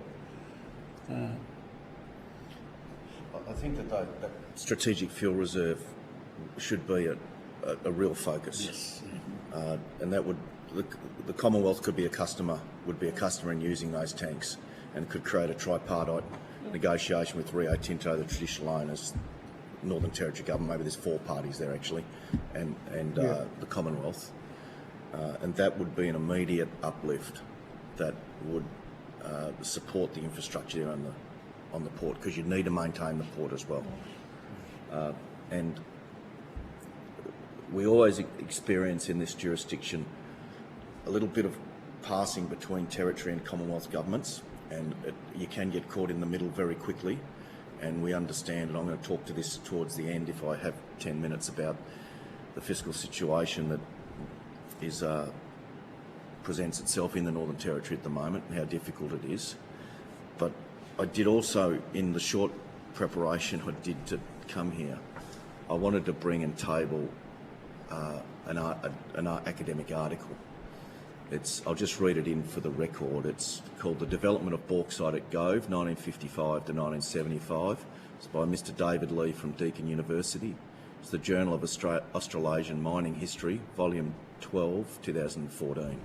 Mr. Lee's also written a book about, calling it the second mining rush, about bauxite, manganese being the second rush in Australian mining. And he focuses on Gove in this article. Maybe I'll just pass it up. I bought a couple of copies, and I won't labour it too long as an academic exercise, but I think it's important. Thank you. See if I've got another one. There's another one here. Three. Lovely. Thank you. He talks about, so there's 2 histories in this region, obviously. There's the Nhulunbuy history, and it's often very well known, going from the Bark Petition through to the Gove land rights case and so on and so forth. And the very famous Nhulunbuy people and renowned politicians, artists and leaders out of this region. But the real history of this place that we're in is a nation-building bauxite, aluminium exercise, where post-war the Australian nation decided that it needed to develop these industries, and bauxite and alumina and aluminium was a critical industry back then, and it was part of Australia entering modernity and being an industrial nation following the war. And I would really recommend a read here as a history to how we got here today, because the Commonwealth facilitated it. The Commonwealth facilitated this mine as a nation-building project, and it even held 50% of the mining tenements at one point. And the point I'm leading to is that I think if there is going to be satisfaction in terms of a post-mining future here, the Commonwealth is going to have to lead it, and it's going to have to see this region, has the opportunity to see this region as another nation-building opportunity, but a different one. This is not a one-industry future. There'll be a number of industries. The Gumatj do hold exploration leases still, looking for critical minerals, of which bauxite's still on the list. But without really serious Commonwealth weigh-in and buy-in here, these things will just become run-of-the-mill exercises, and people will be left in different regions to battle it out themselves. So if I could just maybe commend that article as a read, as a background to a history that sometimes isn't as well understood. And it also explains the mining company's objective. It's a corporation, it's here to mine, it's here to get that mine off, that product off. That's part of our economic framework, and when it goes, it'll go. There's a footnote in this article that's caught my eye, and I don't want to overstate it, but it's at page 141 in the first paragraph. It talks about the Commonwealth contribution to build Nhulunbuy. Initially, and it's often thought that the mining company built Nhulunbuy, but it talks about here of a $39 million contribution by the Commonwealth. I don't want to put that higher than it is, but in today's dollars, that's about $580 million from the short calculations I did this morning. So the Commonwealth weighed in very heavily here to support the industry, brought in Australian shareholders that owned the company with Allo Suisse, and to the credit of the Nhulunbuy people, they stood up and said, we're not going to have this imposed on us, and that history is known. And in the absence of a mining company, it's that sort of contribution that's going to be required in this region and in all the regions of the Northern Territory to bring them up to standard, because the infrastructure isn't up to standard out here. There isn't the history of post-war development in the Aboriginal communities, either here or elsewhere in the Northern Territory. The communities and the member for Lingiari knows this really well, as does the member for Solomon, that anywhere you go in the Northern Territory outside the main capital cities, and even in the main capital cities, we don't have the standard of infrastructure and equality that exists elsewhere. So I think the challenge for this committee and for all of us is really quite significant, and unless we can get the eyes a bit higher, we'll be back here in 2 or 3 years as the mine closes down and we'll be having the same discussion.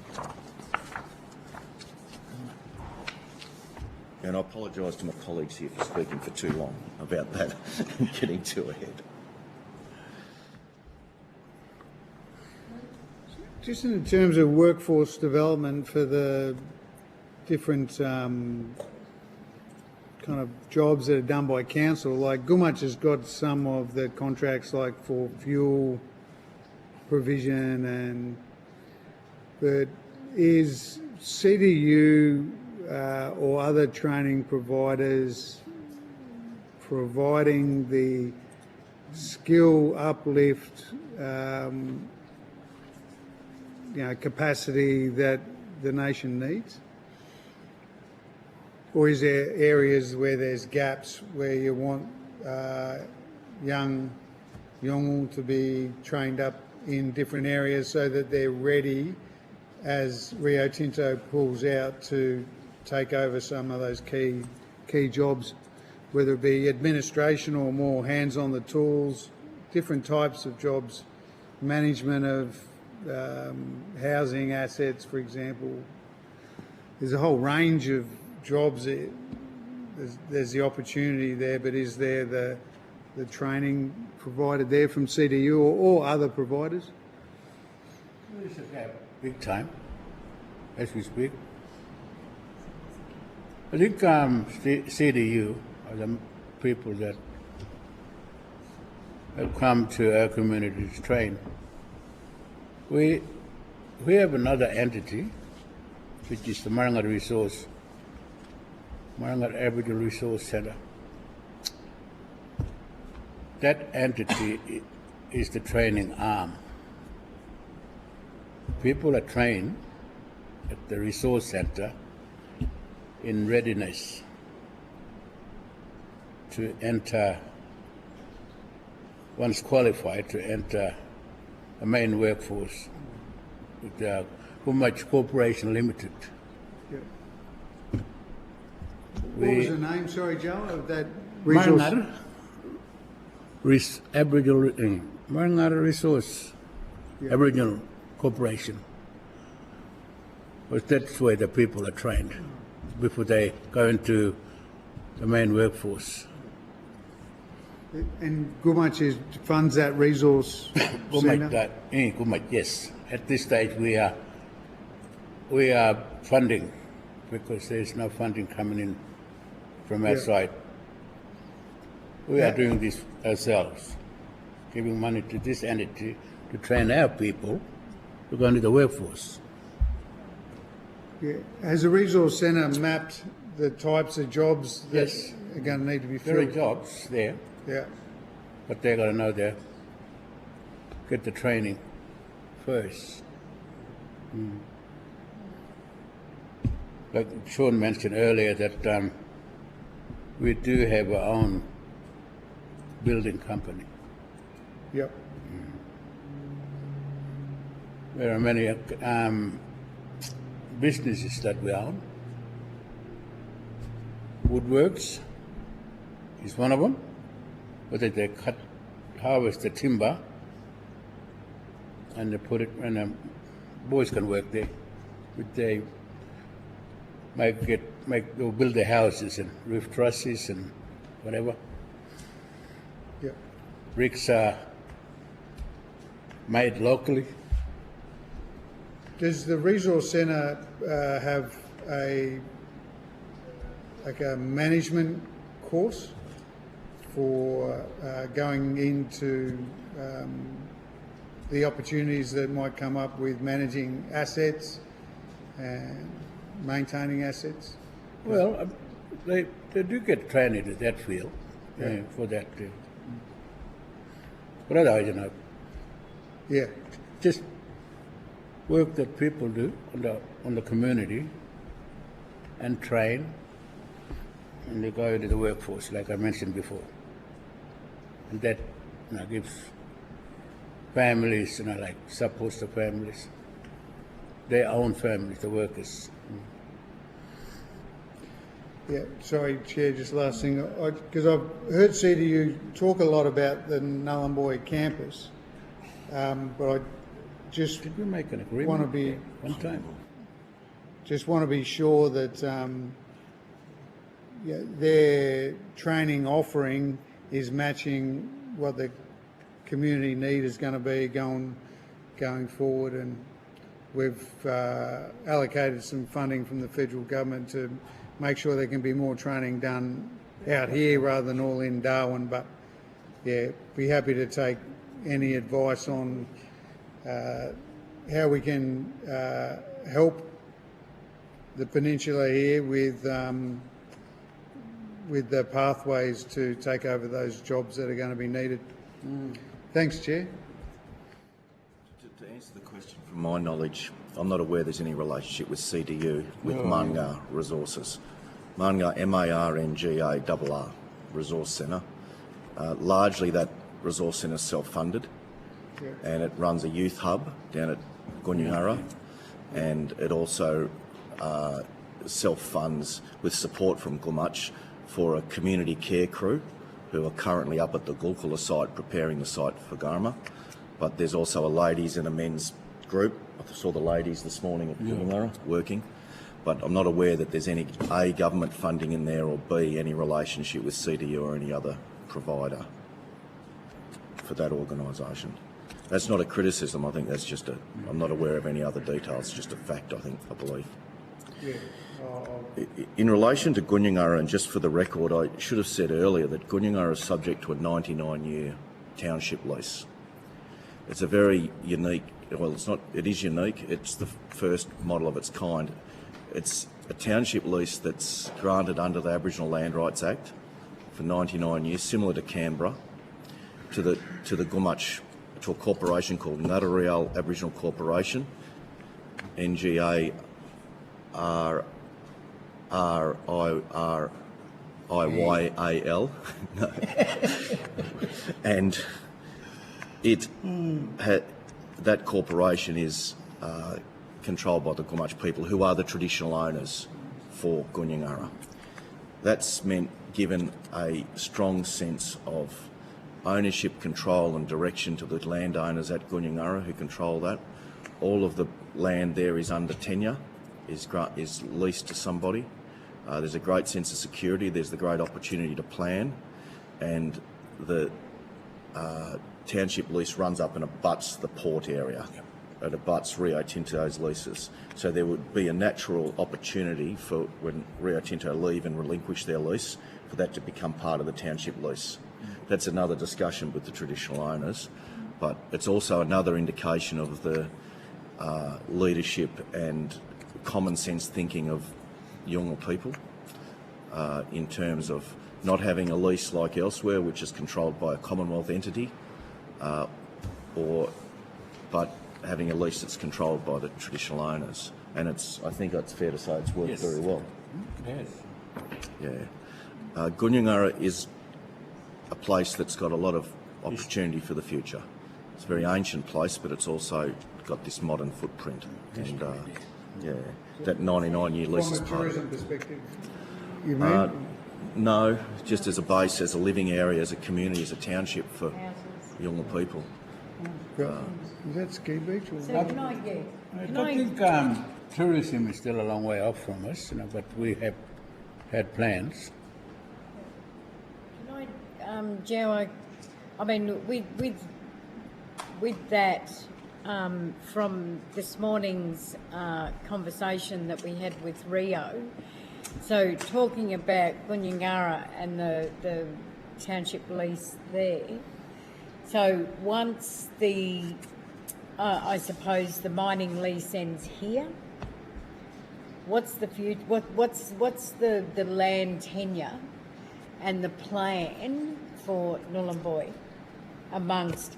So Gumach, Birichingu, Gulpul, so all of the groups, you know, and with Northern Land Council, there must be some conversations. What's then the land tenure?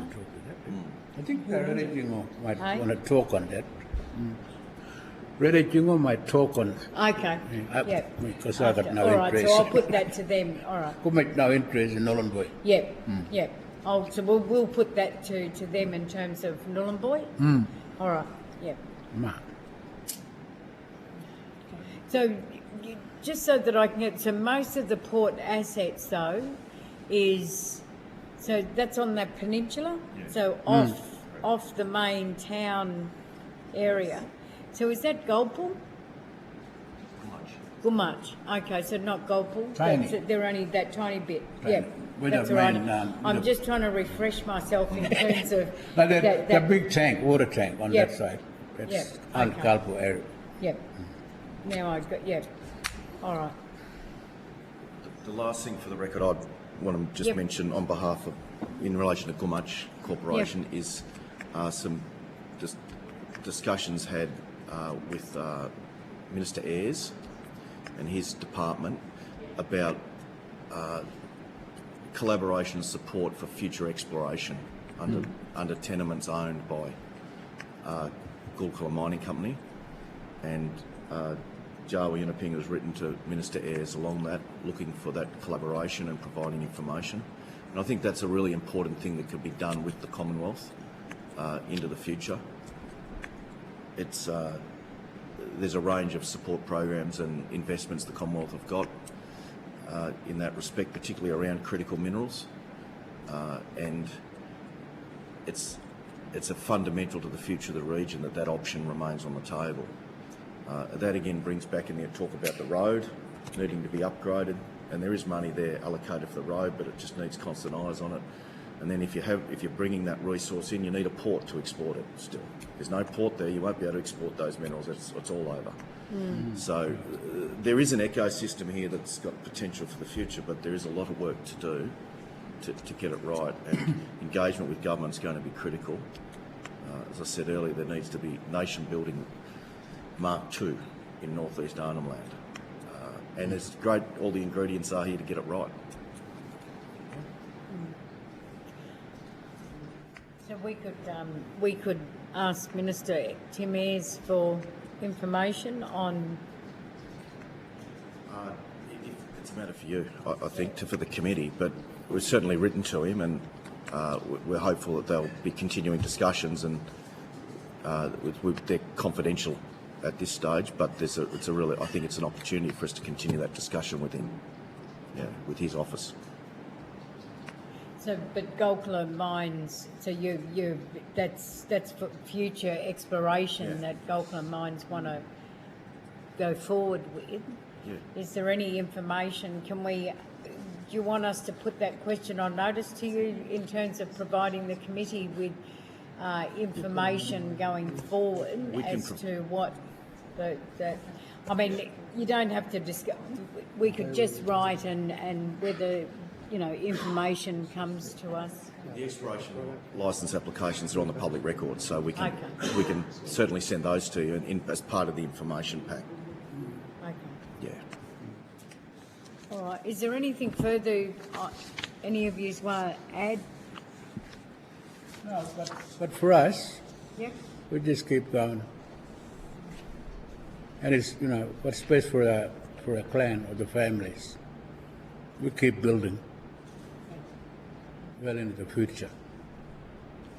Do you think, Jawa, before we do finish, Rio Tinto was talking about 371 employees that they have at the moment. Do you think any of those employees might want to come across to Gumach, work in the various industries? Maybe. If we open up another mine, Yeah. maybe. Okay. But we would need trainees from the mining sector to train our people. Yeah. Yes? That's what I'm thinking. Yeah, well, that'd be conversations that I think the, NT, Commonwealth and yourselves and the various partners will need to work through. Well, Yeah. although we used to have a mining training centre in the past, now it's become, the training centre has become an accommodation for our miners Okay. at Korkula mine.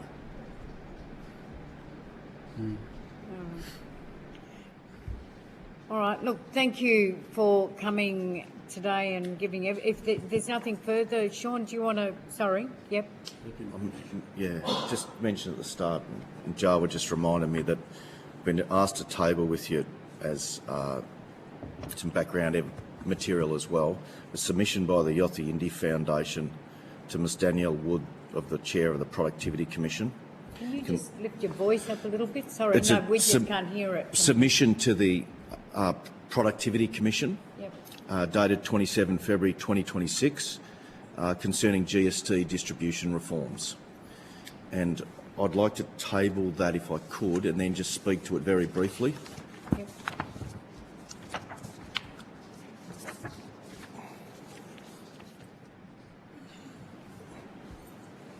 Did you say Productivity Commission? And some of you would be aware that the GST discussions are a very big discussion in the Northern Territory, particularly given the fact that the Territory government now, I think, is pressing 80% of the income comes through the GST. But I think, and that's an important point that's addressed in this paper, but there's a number of other important points that are relevant for Commonwealth eyes and ears. I mean, the starting point is the conclusion by the Yothu Yindi Foundation that the formula of horizontal fiscal equalisation has failed the Northern Territory as a whole. It's not working in the Northern Territory, and more to the point, it's consigning Aboriginal people in the Northern Territory to generational disadvantage. YYF has contended this for many years, and it says that the method of federal financial relations and the central principle of horizontal fiscalisation is today the primary contributor to the disadvantage experienced by Aboriginal people in the Northern Territory. Part of this, the fundamental, comes from the whole idea of horizontal fiscal equalisation. What does it do? It keeps you as you are. It's only it's there to horizontally fiscally equalise you as you are. So the first step is to assess the disadvantage, and then the GST formula provides that a certain amount of money is paid to the state and territory governments. In the Northern Territory's case, there's an inflator of about 4 or 5 times. Those monies are sent untied to the Northern Territory government. So even though they're generated by way of disadvantage, they go into the treasury of the Northern Territory untied. However, those funds are only sent to keep you as you are. They're not there for the discussion we're having today, which is how do we generate additional income to fill the gap that exists between remote areas that have never been subjected to national growth and the sort of post-war booms of the other states and territories. The Northern Territory is a very special and different jurisdiction, and the horizontal fiscal equalisation formula simply doesn't have the capacity to go above the line. It keeps you as you are. What we know from as you are is that every year the generational disadvantage gets worse, and those of us who are in these regions can see that. There are a number of dot points. It says it's not fit for purpose anymore, that the Northern Territory's history, geography and social economic conditions don't allow the Territory to deliver the equivalent standard anymore, that the distribution model has had the perverse effect of commodifying Aboriginal disadvantage by inflating revenues based on disadvantage, but not to a level that will ever address the disadvantage. Then you have special purpose payments made to the Northern Territory by the Commonwealth, and they're often very generous. However, you find in the formulas, if you work into it, that they are taken off the GST formula. So you have, again, an equalising factor. We've also been struck by the benefits given to Western Australia, where they've been, apologise to the West Australians in the room, but there's been West Australia's received an uplift to bring it to 50% and we would very much like to have the income and the wonderful infrastructure of West Australia, but we don't, and so that's impacted the Northern Territory because it's reduced the pool for the distributions. And as I mentioned before, the distributions to the Northern Territory government are now moving towards 80% and are untied, and there's no ability of people on the ground here, ostensibly those to whom the money is sent, to influence that decision making, those decision makers, other than to be diplomats and continue to do the work that's always been done. So I table that. I won't speak to it anymore. It's for the Productivity Commission, but I think it does inform and give context to the discussion we're having today, just how hard the discussion is and hard the challenge is to bring this region up to a point where Jawa Brodawanga, who runs a magnificent tourism business at Bawaka, but at the moment has suffered cyclonic damage and the roads are cut, and is paying $4 a litre for diesel, most likely, and is having discussions with this morning about just how hard it is. And that's the primary tourist venture in the region as far as we know. So life's difficult. I think it's great to be able to ventilate some of those challenges at this forum, and I apologise if I've overspoken this morning. Well, thank you. I won't get any argument out of me for a Productivity Commission audit, I can tell you. But I do thank you, all of you, for your evidence today, and the committee's agreed that any responses to questions, and we'll write those couple that you agreed to take on notice, and that they'll be provided within 2 weeks. Once you get you'll receive a copy of the Hansard transcript, which has been recorded, and then if we can get what those questions were or further information, that would be good. The committee will now suspend for lunch and resume the hearing at 1:30. 1:30.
Where did Mr. Gosling go now? No, it doesn't matter. You just don't. Well, don't say that about my colleague.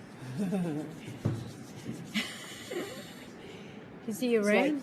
I think he's just gone about. Oh, okay, gone to the men's room. Oh, here he comes. I now welcome. Are we right? I now welcome representative from the North East Arnhem Land Aboriginal Corporation. I understand that information on parliamentary privilege and the protection of witnesses giving evidence to committees has been provided to you.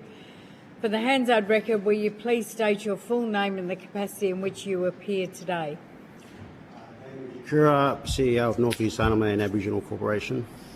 Mr. Jakura, I now invite you, if you would like, to make a short opening statement, and at the conclusion of your remarks, I'll invite members of the committee. We have Melissa Price, who is the member for Durack in the Federal Parliament, who's the Deputy Chair, Senator Penny Allman-Payne, so one of our senators on the committee.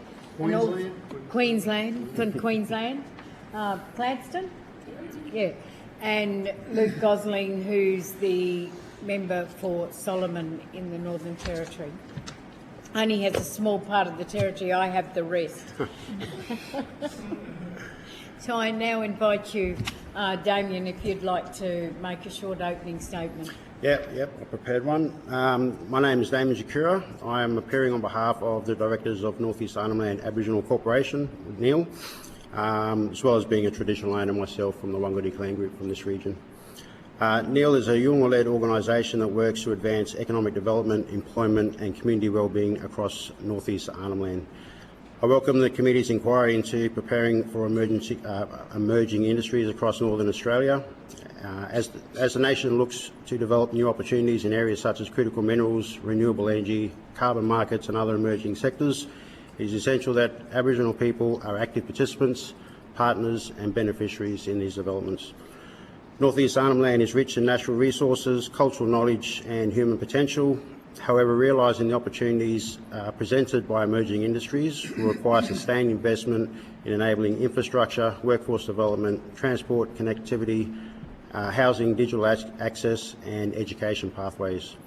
Equally important is ensuring that traditional owners and Aboriginal organisations are involved in decision making from the outset and that development occurs in a manner that respects cultural values and delivers long-term benefits to local communities. My experience has shown that when Aboriginal-led organisations are empowered to lead and partner in economic development initiatives, outcomes are more sustainable, more inclusive and more likely to generate lasting social and economic benefits. I appreciate the committee's commitment to understanding the opportunities and challenges facing Northern Australia and look forward to sharing my perspectives and answering your questions. Thank you. Now, Deputy Chair. Thank you. Thanks, Damien. Thanks for coming along today. Appreciate it. And as you know, what we're all about is preparing for emerging industries across Northern Australia.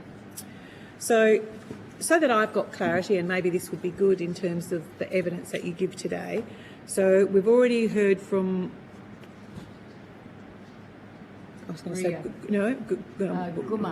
Gumaj, and we will talk to Reratingu Aboriginal Corporation later on. So I sort of understand where they fit in.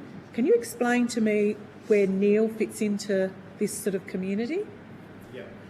So our board, we have 26 board members.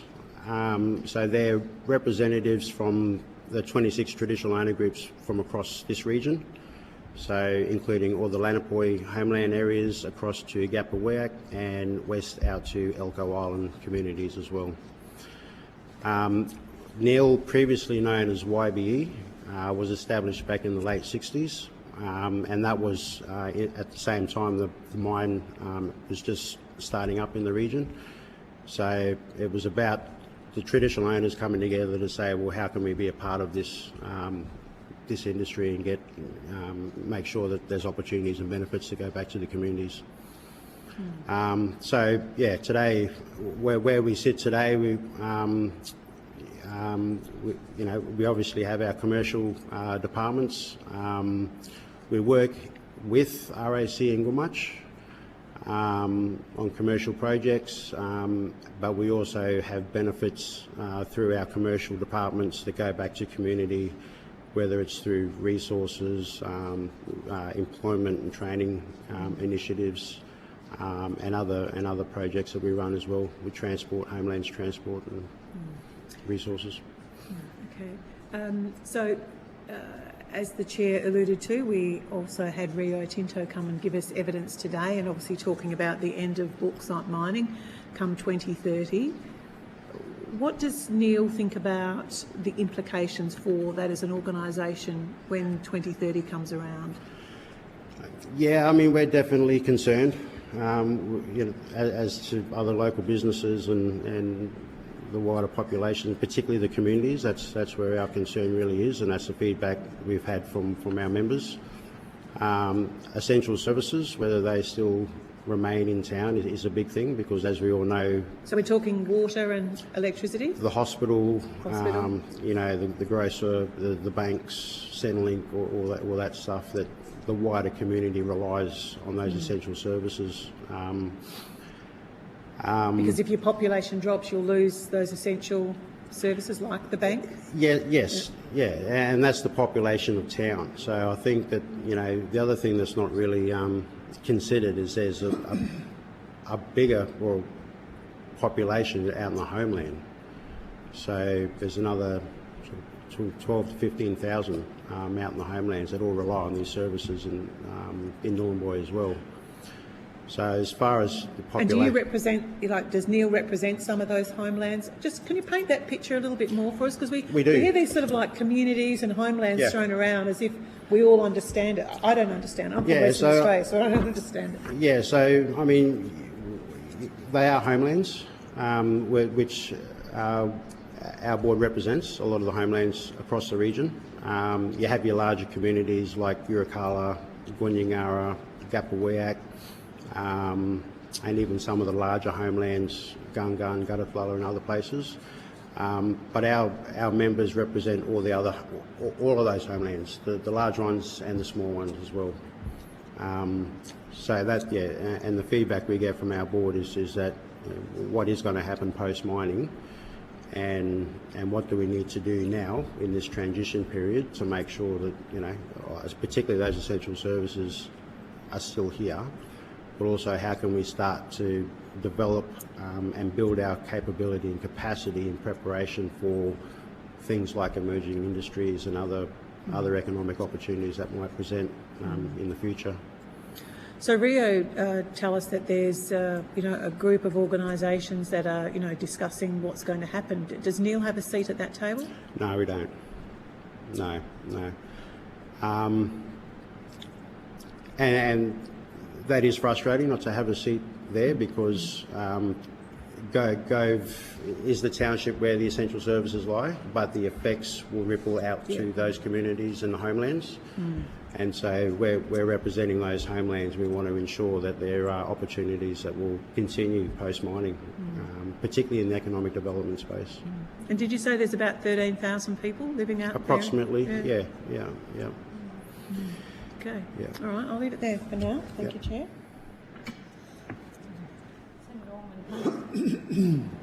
I guess given that this committee is going to make recommendations to the federal government, one of the things I think would be helpful to know and understand is where Neil thinks that things have gone right in the past, and where have things gone wrong, and what are the things that the committee needs to recommend to government that continue and that aren't repeated.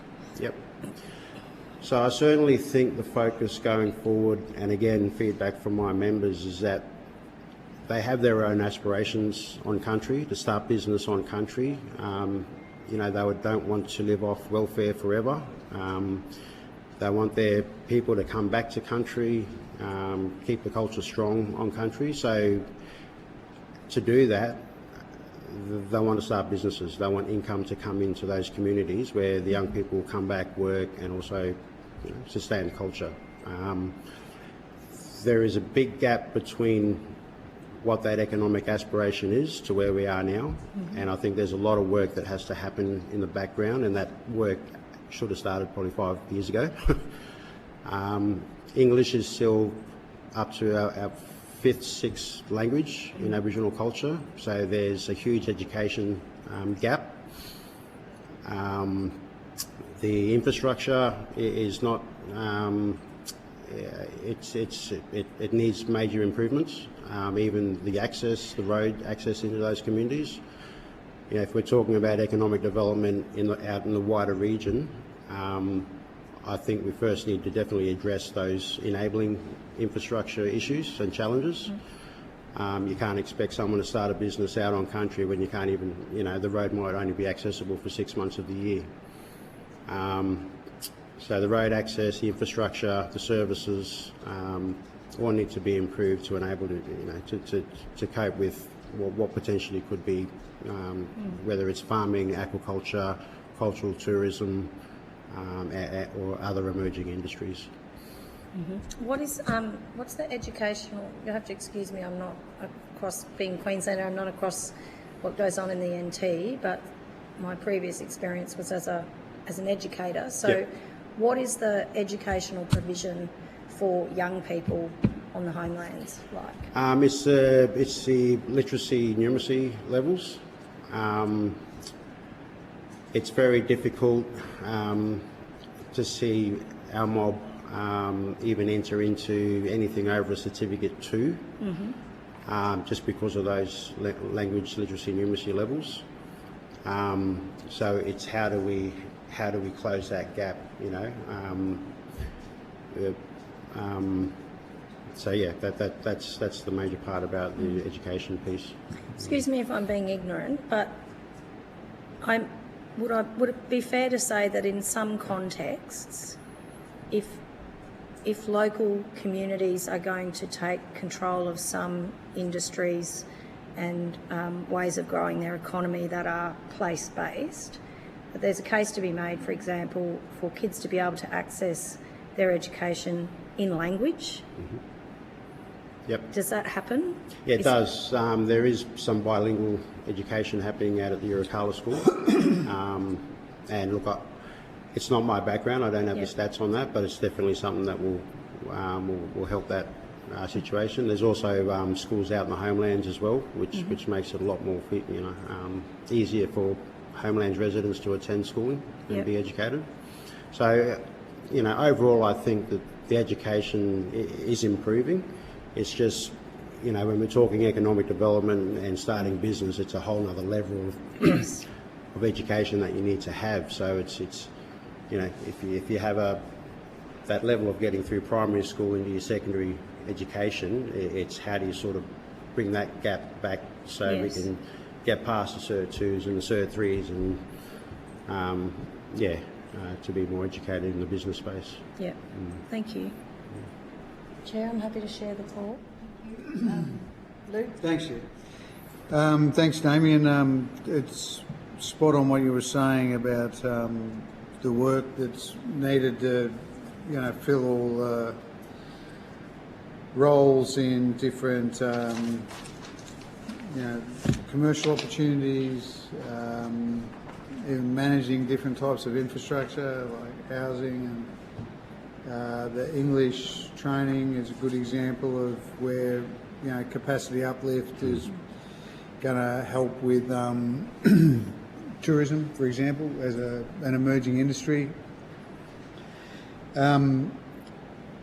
Just it doesn't seem like that there's kind of a education pathway into the sorts of jobs that are going to fall to local people when Rio's gone.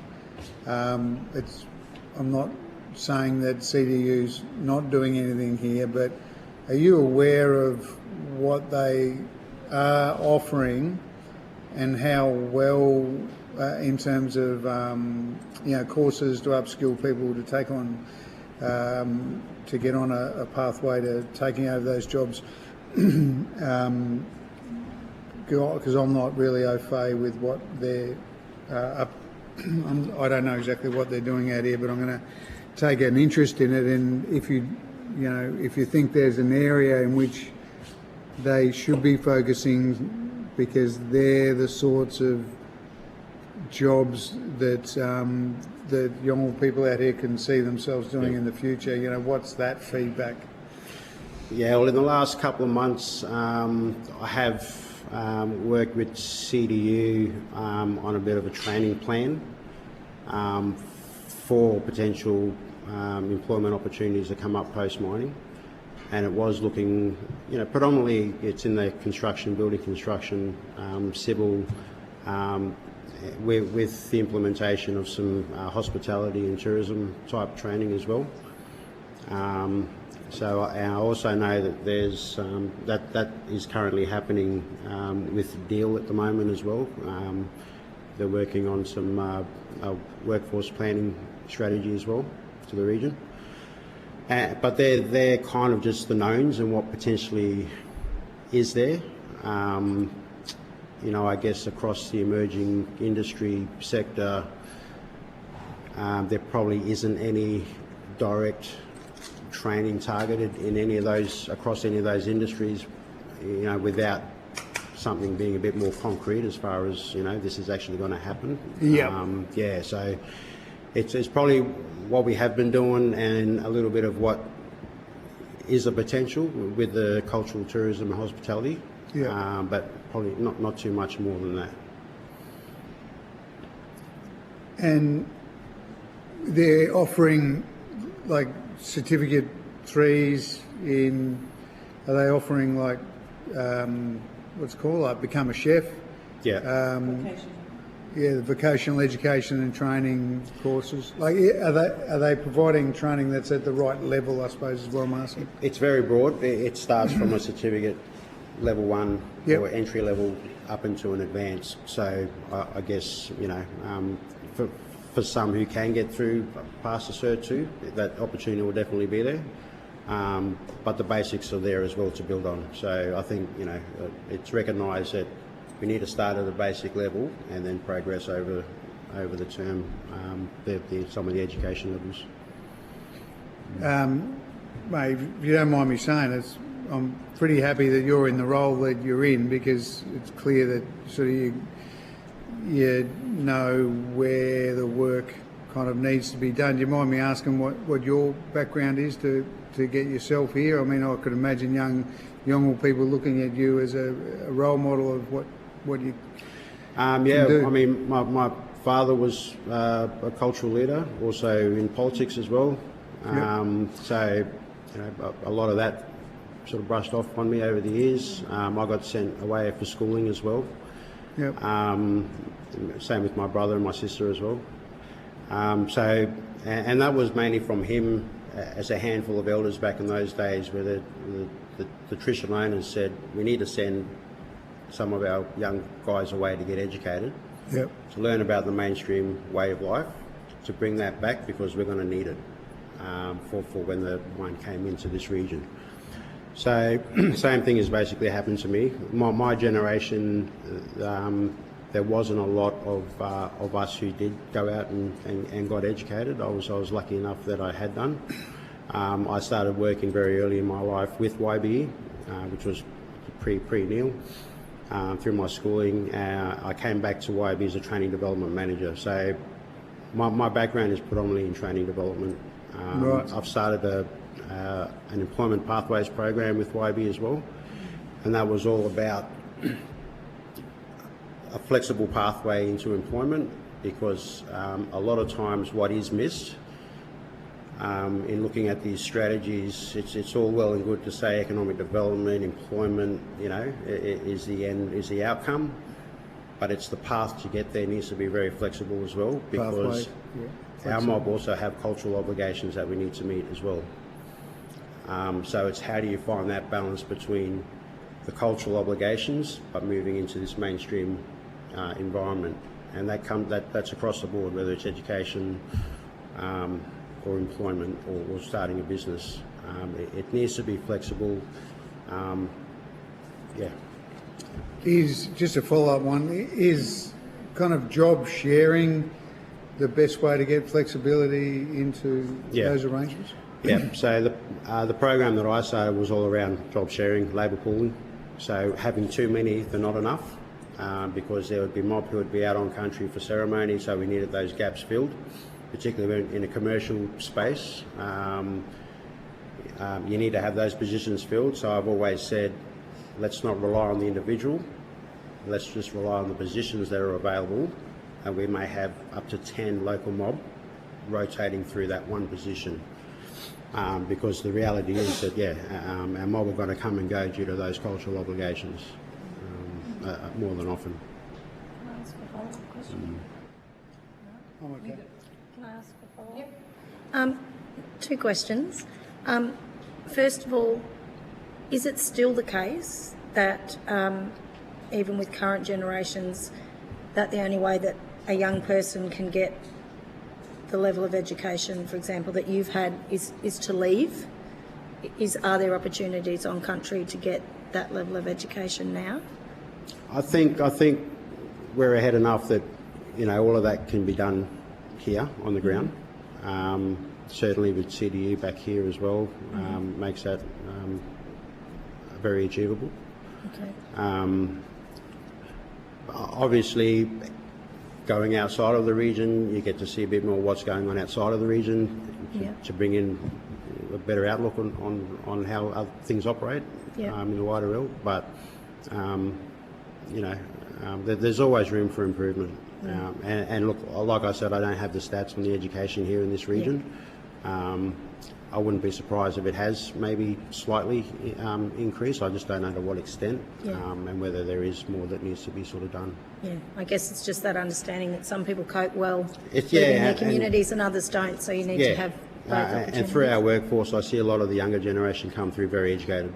So it's always a good sign. With my generation, we've had a lot of our guys come through and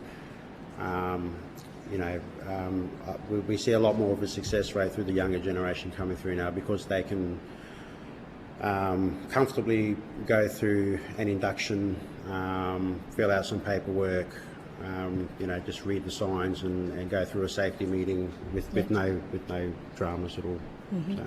And just my second question, you've alluded to some of them, but in terms of, from Neil's perspective, what are the potential emerging industries for this area?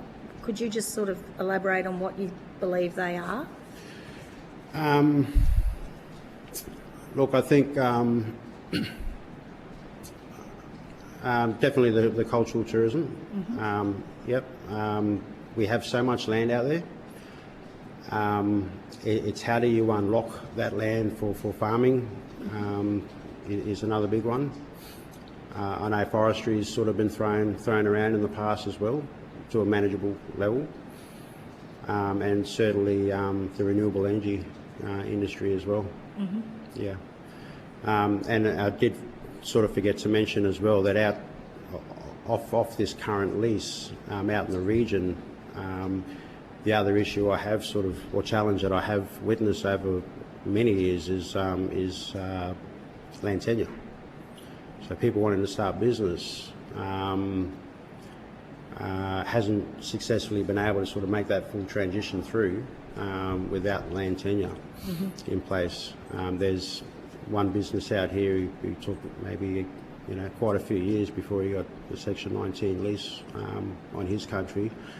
So how does that process? How can that process be a lot easier? If there's, I think every one of us has had a business plan at one stage.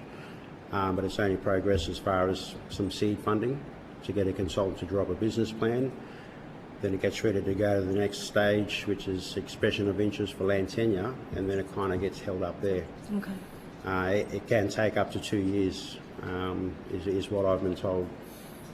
And so, after 2 years in the process, and I've heard that's best case scenario.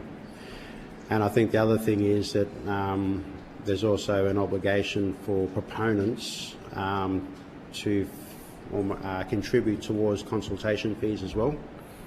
So that makes it hard for a traditional owner group to come up with the money to pay for their own consults. Traditional owner. So can I just, sorry. Yeah, no, Senator. go. So if you're a traditional owner and you want to start up a small business, whether it's a tourism operation or, just say Neil wants to expand its footprint in the region, Are you saying so the core function of land councils and their statutory function is to make sure that they take on that consultation with traditional owners about that business? Are you saying that the view is that, or people are being told that they have to contribute to the cost of the consultation?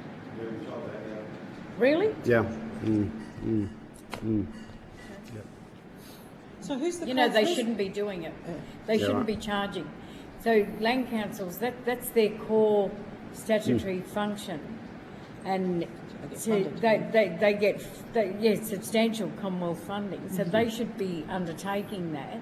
Yep. And if they're charging, or if they're asking people to pay for that consultation, they're actually in breach of the Act. So and they yeah. shouldn't be doing that. Like I said, I haven't witnessed that firsthand. It's just But people feedback are that I'm talking getting, about it, talking about. okay. Yeah, there's some of those All right. challenges with getting that land We tenure. won't quote you, but we might ask we'll ask the land council, because they shouldn't Yeah, be yeah. doing that. They shouldn't, and it shouldn't be taking 2 years. Let me tell you, as a former Yeah. of the land Yeah. council, it shouldn't be taking 2 years for a Section 19 lease. Yep. Totally agree. So we'll follow some of that up. Yep. Because that's just wrong. Yep. So, Damien, if you were so for a small business, and I know that, so I knew your father, who was a fantastic commissioner in this region for a long time. So, if you were to send a message to government about small businesses and supporting small businesses, how do we make sure that small businesses like yourself can grow and build in this economy out here? Yep. Part of it, you've gone to the heart of this land tenure and getting Section 19 leases. Yep, definitely. Yep. I think it's the investment in those enabling infrastructure. To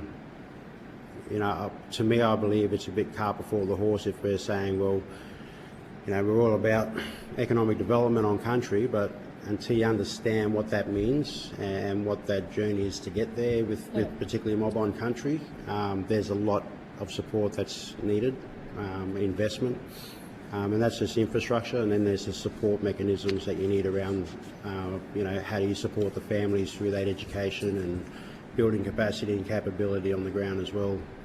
It's almost ongoing support that's needed on the ground.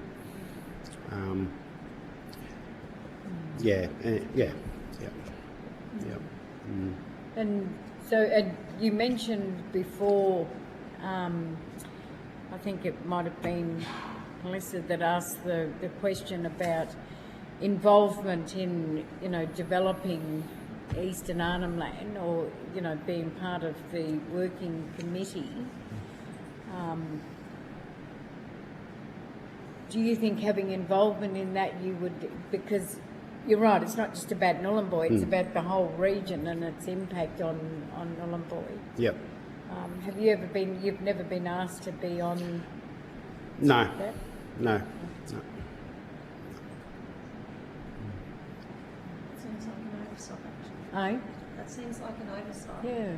Is that the future reference group? That's the future reference group, which we should maybe write to the, maybe we could just Yeah, I write to mean, the Chief Minister. we used to have the Economic Growth Committee as well. That no longer exists, and that was a good forum to be a good committee to be a part of, because it brought all local organisations, businesses in, and that was the main thing about that was how do we attract investment into the region.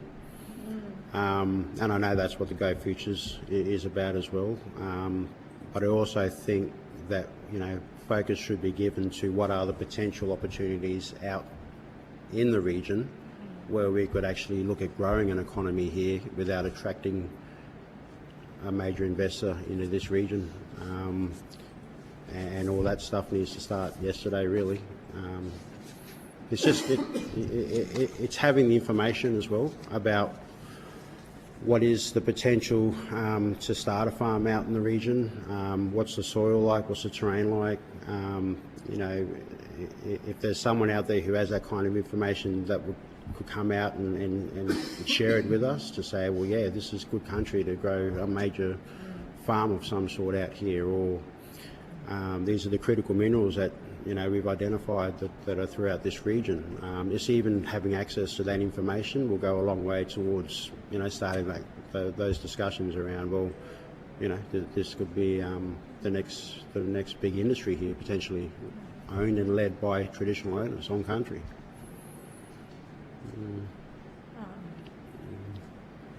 Any questions? Any further?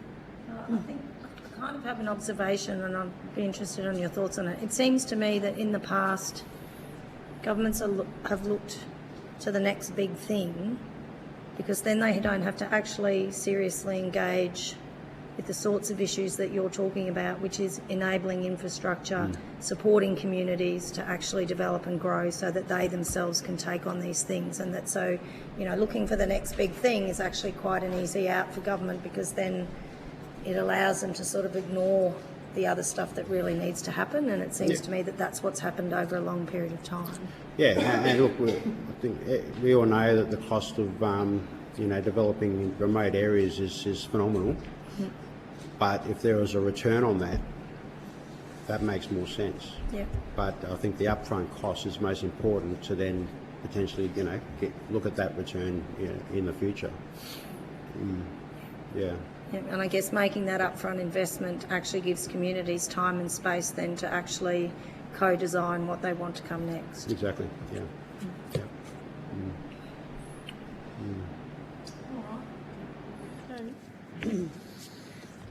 Damien, look, thank you for your evidence today. The committee's agreed that any responses to questions on notice, and I just need to go back and think whether there was anything that we did take on notice.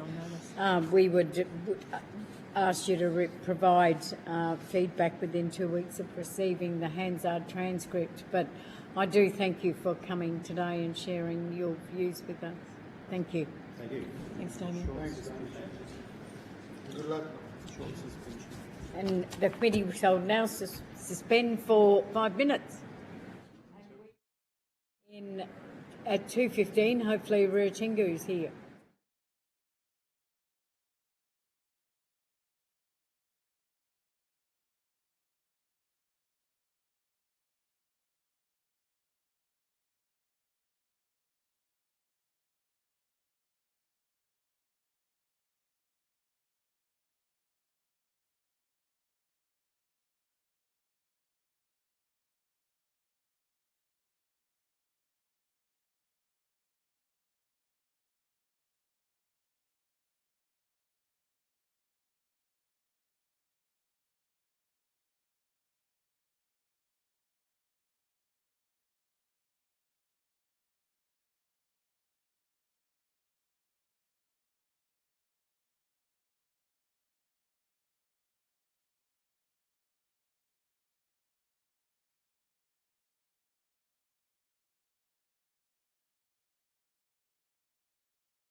I now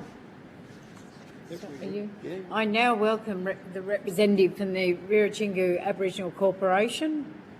I understand that information on parliamentary privilege and the protection of witnesses giving evidence to committees has been provided to you. For the Hansard record, will you please state your full name and the capacity in which you appear today? Samuel David Hinton, General Manager of Business, Rirratjingu Aboriginal Corporation. Good afternoon. Okay, thank you, Mr Hinton. I now invite you to make a short opening statement, and at the conclusion of any remarks I will invite members of the committee to ask questions. Do you have a short opening statement? Thank you, and again, good afternoon. I'm here on behalf of the corporation, and my board sends their apologies today, as they are in their own board meetings. But I suppose I'd like to just start by saying that with Rio Tinto departing or commencing or completing their mining operations in 2029, it's of absolute utmost importance that prior planning gets prioritised in the region. There's a lot of work to do, most of which hasn't been commenced yet. There's certainly a lot of gaps in the armour here for the region, and it's certainly the corporation's position to stay strong and to support the region.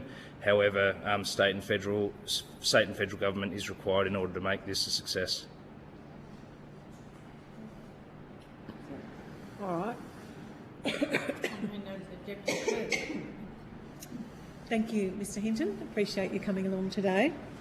So you won't be surprised that we have taken evidence from Rio today, and we've heard a lot about their plans after the mining of bauxite for 60 years, and that they've told us that they'll complete their mining in 2030. So you said 2029, so I already feel there's a bit of a mismatch there. So one of the things they talked about is this, whether it's a consultative group, and I'm assuming, and I think we were told that your corporation is a part of that sort of group, and I think they meet every 6 weeks or 8 weeks. There's a bit of uncertainty around that. So I guess what I'm trying to do is get a sense of, do you really have a seat at the table? You know, is Rio Tinto serious? Because there was, I'll give you one example, and you might be able to clarify the whole land tenure arrangement as well, whilst I've got your attention. So we understand from Rio that they've got the mining lease, but over the town they had a special purpose lease. That's right. And once they wind up their operations, they will forfeit or cancel, or that special purpose lease will get rescinded maybe. What is your understanding of what happens to that land? So that's the land tenure piece. I've got the land tenure piece. We're trying to get a handle on that, and everyone assured us that you'd be able to tell us what the answer is to that. And then also just, you know, how comfortable do you feel that you're getting enough, the corporation is getting enough information, in a sense, as a true partner in terms of this sort of seat at the table? Thank you. Look, I can't talk to land tenure per se, that's not in my portfolio. I mostly look after the investment and the commercial operations of the corporation, which includes a large number of houses here in Nhulunbuy. In regard to the subleases that Rio Tinto holds at the moment, is the intent that those houses and land, if the houses do get demolished, get handed back to the Rirratjingu people at a predetermined time. That time, which has not been determined with Rio Tinto, they're currently scheduling their demolition of some asbestos houses in the area, and planning their handback and their strategy on how that looks into the future. So as part of that conversation on housing, so I'm glad you mentioned housing, and this is part of your responsibilities. Do you think there will be an opportunity for people to buy their own home? Again, that probably comes under the land tenure question that I haven't been briefed on this afternoon, unfortunately. What I can say is, in regard to housing in the region, we have recently, in the last 7 months, constructed 25 new houses in the region. There is a critical shortage, as you would all be aware, both from a Northern Territory government perspective and general small business housing in the area. There is delays in those handbacks of housing, which is leading to a bit of despair and a little bit of uncertainty in the region. So the delays, sorry, Mr Hinton, where's the delay coming from? Is it delays from Rio transitioning the houses? The new houses. Or where's the bottleneck in terms of the delay? There's probably a few different reasons. The first is really the strategy behind deals. So developing East Arnhem Land, they've got their own portfolio of houses and how that would be. So is that anti-government? So just help us understand. No, it's not. Can you help us understand? So deal is so the developing East Arnhem Land. Yeah. So what's that? Are they an agency of the NT government? I believe so. Yeah, and I believe that Rio Tinto has a viable interest in that as well in the region.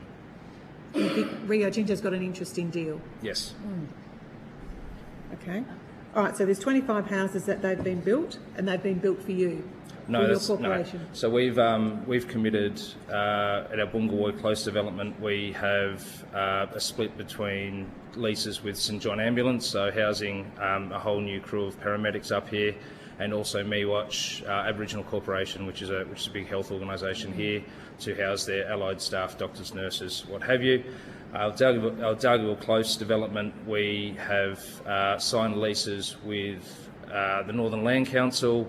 We have, again, with the Northern Territory Government, we have a few there with them, and again another one with St John Ambulance. So it's not a huge development. It's only 25 houses, but at the moment it's literally housing Northern Territory teachers and health workers and ambulance operators and paramedics. So quite critical. We're doing it bit by bit. We certainly can't do it by ourselves. Right. So is your corporation building them? That's right. We're developing them. Yes. Okay. Right. So if you're the general manager of business, what new opportunities do you think there's going to be come 2030?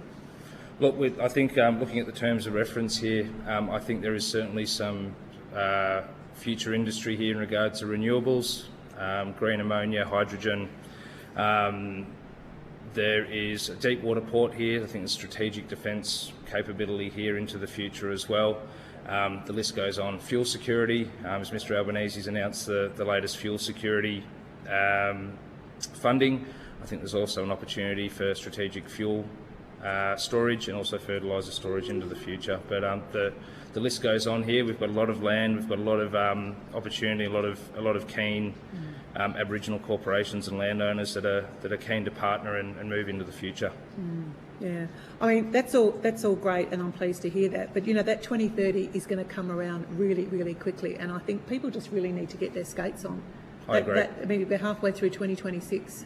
Before we know it, there's going to be tumbleweeds coming down this street. So I think, you know, we as a committee, you know, we're taking this seriously, and we're very grateful actually for Rio coming today and sort of really spelling it out for us. I don't think, well, I personally didn't quite understand what, you know, the severity could be, but there's also opportunities as well. So. Indeed, and I think with the strategic marine bases, I think that's another opportunity where we are in the Gulf. I think more barge ramps and large-scale heavy industry. That we've currently only got one heavy lift barge ramp in the area that's operated by Sea Swift on Gumach land. So I think in the future there's further capability and plenty of land that potentially we could look at to develop that into the future. Okay, thanks, Anne. Thank you. Could I just follow up one on that? So how heavy a vessel can that lift out of the water, do you know? Oh, sorry, Mr Gosling, I meant the barge ramp itself. Oh, the barge has come into. Okay. And what state is that ramp? Is it in good repair? Or? I probably couldn't comment on that. I'm not an engineer myself. It is ageing infrastructure there. We've recently been utilising that ramp quite heavily in our property development. We've been moving in modular homes from Darwin by barge into the region, so we've been quite accustomed to bringing cargo in and out of that port recently. However, it does have its own bottlenecks with the size and the scale of the operation down there in Gove. I think there's definitely some room for the future there. So these modular houses are coming in to the Port of Darwin and then onto a Sea Swift barge or some other barge and then coming around. Is that basically how it's working? They're built in Darwin, Mr Gosling. built in Great. Darwin and then barged from the Port of Darwin into Gove and then trucked into place. Darwin made. That's good to hear. So, just in terms of your workforce development for RAC, Ruutingu Aboriginal Corporation, so it's more assembly and connection of services as opposed to traditional building of trusses and roofing and so forth. So it's putting the bits of modular housing together and connecting them to power and water, essentially. Yeah, so we've so both developments. We've got a brick and mortar development at Nhulunbuy Close, which is the first one that I alluded to. We've got a builder engaged to build those houses. However, we utilise our workforce for labour hire, logistics, truck driving, fences, landscaping, that kind of thing. The same way as we are in Dargaville Close. So we do have a licensed builder that's connected to the project, but we utilise our sub companies to subsidiaries to assist in the logistics and the operations of the building. Yeah, no, that makes sense. It's just for some people, it's hard to reconcile the fact that, you know, Rio's been here for a long time. They've had all this housing stock. They've got much fewer employees now, and there's still difficulties with housing. It's a bit hard for people to kind of reconcile sometimes. But I guess, yeah, we'll find out a bit more about how that's all working. I'm really interested, and I've asked a fair few of the witnesses today just to give us some advice on the kind of the pipeline of skills training to get ready for this big transition of assets and of business opportunities, etc. It's good to hear you talking about some of those renewable energy projects. I've picked up a little bit more cynicism about whether any of them are going to sort of, how serious some of those proponents are. So feel free to give your, 2 cents on whether you think there are any serious proponents, whether it be broad scale solar that's, powering hydrogen production or whatever it might be. But more sort of practically, whether you think that CDU and other training providers have got it right. I understand they've got to focus on hospitality and tourism type courses, as well as civil works, which makes sense, fixing roads or preparing for housing developments or what have you. Is there any big glaring gap for training provision that RAC sees currently? I don't want to talk on behalf of the whole region in regard to education. I think CDU do a fantastic job of what they do in the tertiary sector. What we really have a big focus on at the moment is training our young Indigenous people. So we have our Ruutingu Property Management and Maintenance Services, as well as our Barrowan Centre Training Centre in Yirrkala, which takes young people, younger people, and gives them job skills and job opportunities around the region. We've also, internally, we like to see those continued nationally accredited courses offered to our younger people, and just recently, even for example, driver's licence training, anything as simple as that, and able to get people on the road and to jobs or in between Yirrkala and Nhulunbuy is quite critical. So it probably seems very kind of low budget kind of things, but it's the basics that I think we need to get right before we start getting carried away with futuristic plans on education.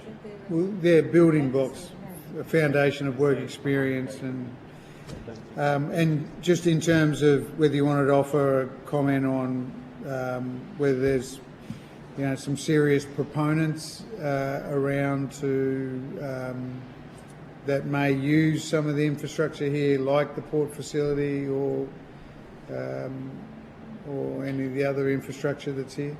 There's plenty of inquiries around. Probably nothing I'd like to put on the record at this stage because nothing's been firmed up. But there's a lot of, I will say, there's a lot of external heavy industry interest in the area.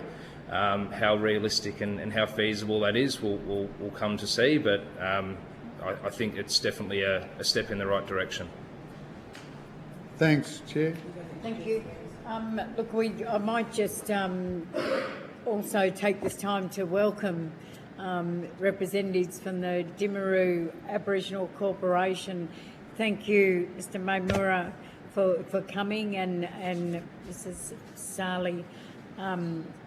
Did either of you want to make an opening statement or say anything to the committee? I think thank you and apologies for being late. No, that's okay. We're preparing for a board meeting, so we totally forgot. But thank you for allowing us to have this opportunity to speak to all of you here in the committee, and we're very grateful to have this opportunity. So I'm just going to have to get you, Mr. Sali and Mr. Maimura, just to say your names and your position and your appearance before the committee today. Yeah, my name is Mrs. Stefina Sali, and I am the Executive Officer of Timaru Aboriginal Corporation. Raul Maimuru, Managing Director, Timaru Aboriginal Corporation. Thank you, Mr. Maimura and Ms. Sali. Do either of you want to make a statement, or you're right to just go to questions in terms of questions? So, Mr. Hinton, we'll if there's questions for Ririchingu versus Timaru, we'll just point that out. So, do you, Senator, have any questions? I just want to come back to the housing question. You talked about the fact that you've got two developments, one's bricks and mortar, one's modular, and I guess I'm interested to understand the reasons behind those two choices and whether or not, in terms of the economics of it all, as well as, I guess, the durability and the suitability of that housing. So the reason behind the modular option was for our clients. They needed a very fast solution to staff their respective employees. Otherwise, we would have offered the traditional bricks and mortar that we're doing at Nhulunbuy Close. In regard to the economics of it, in all honesty, much for muchness price-wise. In regard to the marine logistics, as you'd be aware, it's very, very expensive to run marine operations here in Go from Darwin, Cairns, wherever. The durability, all Australian standard, cyclone rated for the region. So we certainly have no issues standing behind that product. What about the design of the housing? Is it designed to meet the weather conditions here, or the climate conditions? One of the things that I've certainly seen when I've lived in rural or remote areas is that the housing isn't designed for the climate, and therefore it's a southern house with an air conditioner in it. I'm interested to understand the style of housing and whether it's actually built for this climate or whether it's sort of fairly stock standard and then relies on heating and cooling. Yeah, so the bricks and mortar houses were built for the region and designed to the region to NTG accommodation standards for their employees. The modular housing, again, as I said to Mr. Gosling, was designed and built in Darwin for that climate, so the same climatic region as Darwin. So they got verandas and breezeways and things like that? Indeed. Yeah, okay.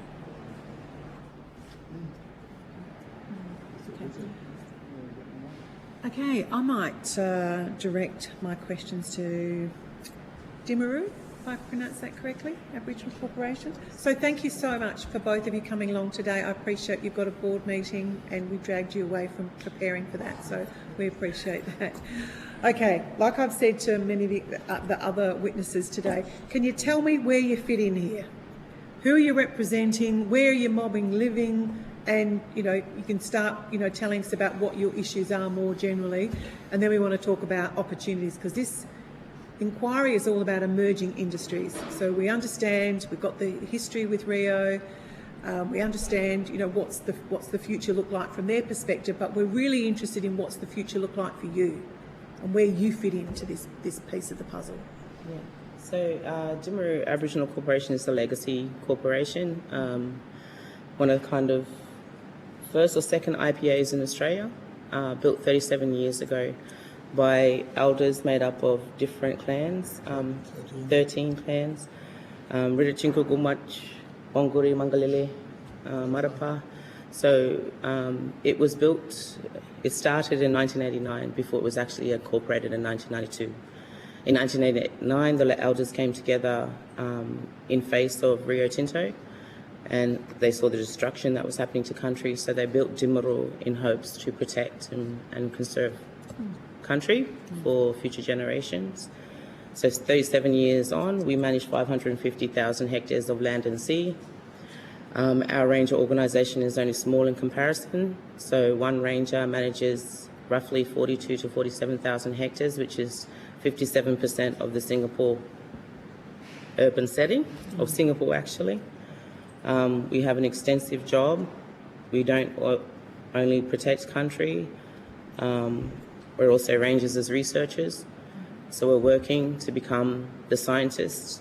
It's not about bringing Western science in, it's about using Nhulunbuy knowledge and learning the Western science for ourselves.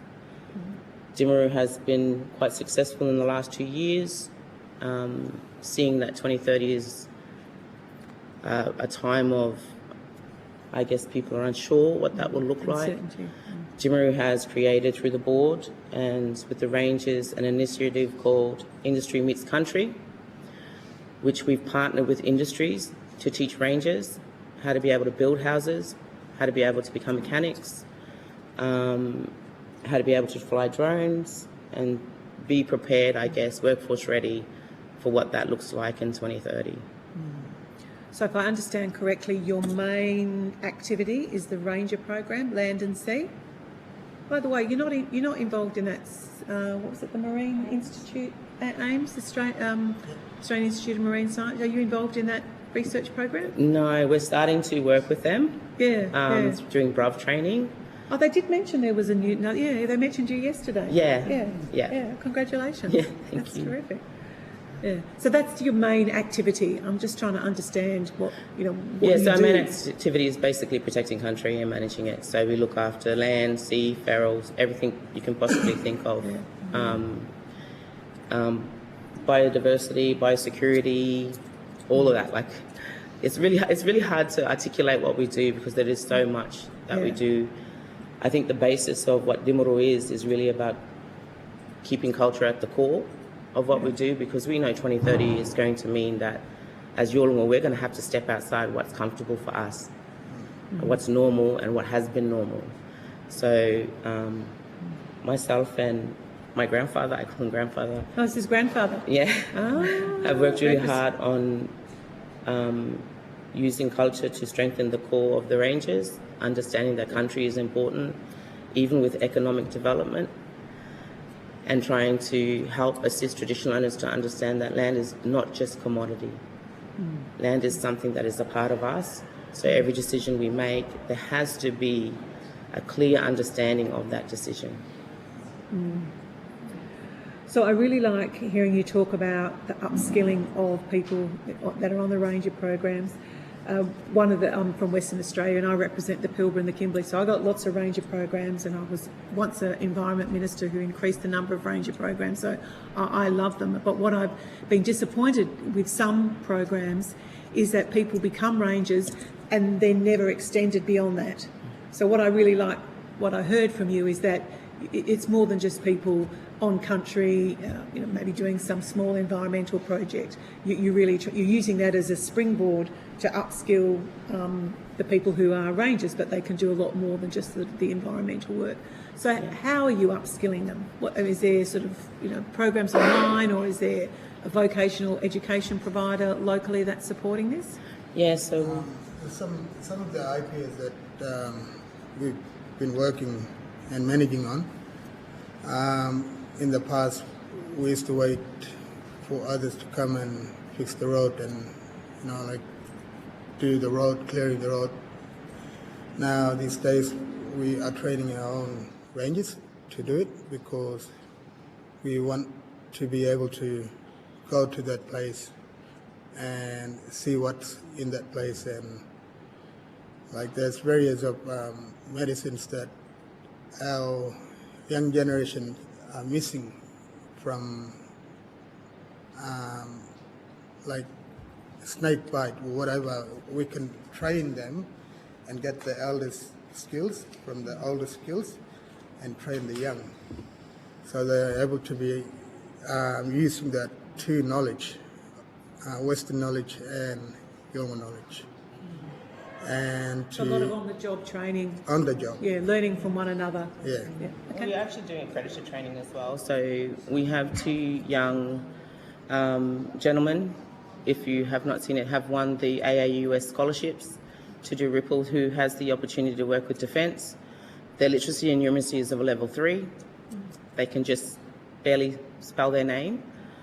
But because of the way we fostered gurto, which is kinship, culture and law within ourselves and accountability, we have been able to help progress them to venture into this world of unscrewed systems. We have 2 younger rangers who are assigned to marine biology, Bachelor in Environmental Science. Most of my rangers are looking to sign with JCU next year. We've been working with JCU to develop a way of being able to go on country, do our job, and to match the accredited skills that are out there. Instead of going into a classroom, we're using country as the basis of our classrooms. And instead of trying to fit ourselves into a system that doesn't work for us, we are now taking those systems and reshaping them to fit for us. So that's the kind of training we're doing. Even 2 skills. Yeah. Yolngu skills, the way they were taught by their grandmothers or great-great-grandmothers, how they know about the land and Western world. And if that person is suitable for that particular job, then we use him for that job. Very good. Thank you. Thanks for being here. Yeah, I have a question. This is a question for both corporations, and I guess interested to know what opportunities you see. The name of the inquiry is about emerging industries. I'm interested to know what each of your corporations considers are the emerging industries that you think are what need to come next here and what you would like to see, and maybe where there is a role for the federal government to help facilitate that. I think, I'm going to say my sense about for myself, I think any industry that emerges here needs to be an industry that works with Yolngu and Yolngu culture. I think industries past, if I can say, that has been here has not worked for Yolngu people. The investment that came from that has not worked for people, community or country. Whatever comes next needs to be driven by Yolngu. I've heard about education being an issue. I think if we hold ourselves back, and my grandfather says it very closely, is Yolngu people are the ones that should know how to close the gap. And we do know how to close the gap. The issue is we don't have the platform or the opportunities to. There's always a deficit look at ourselves as Indigenous people. We're always at a deficit. But what we've learnt in the last 2 years at Timaru, now being 100% Yolngu owned and managed, I have the first ranger group that is fully Yolngu from top to bottom. I have the first Yolngu Mialk, who's now a grader operator and had the ability to go out on her own country and grade her own road for her family. Like, those things are what matters. So any industry that comes, regardless of what that industry is, it has to be to the benefit of Yolngu people and to the people of Northeast Arnhem Land. I guess my follow-up question is, do you have a view as to what those industries could be or should be? Or is that something that's still evolving? I think it's still something evolving. Like, there's a lot of talk about aquaculture, agriculture, horticulture. A lot to do with country, a lot to do with land. We have a lot of land here. We can utilise this land. But I think people forget that land is not just a space you build on. That land means something to somebody somewhere. The rangers every day go out.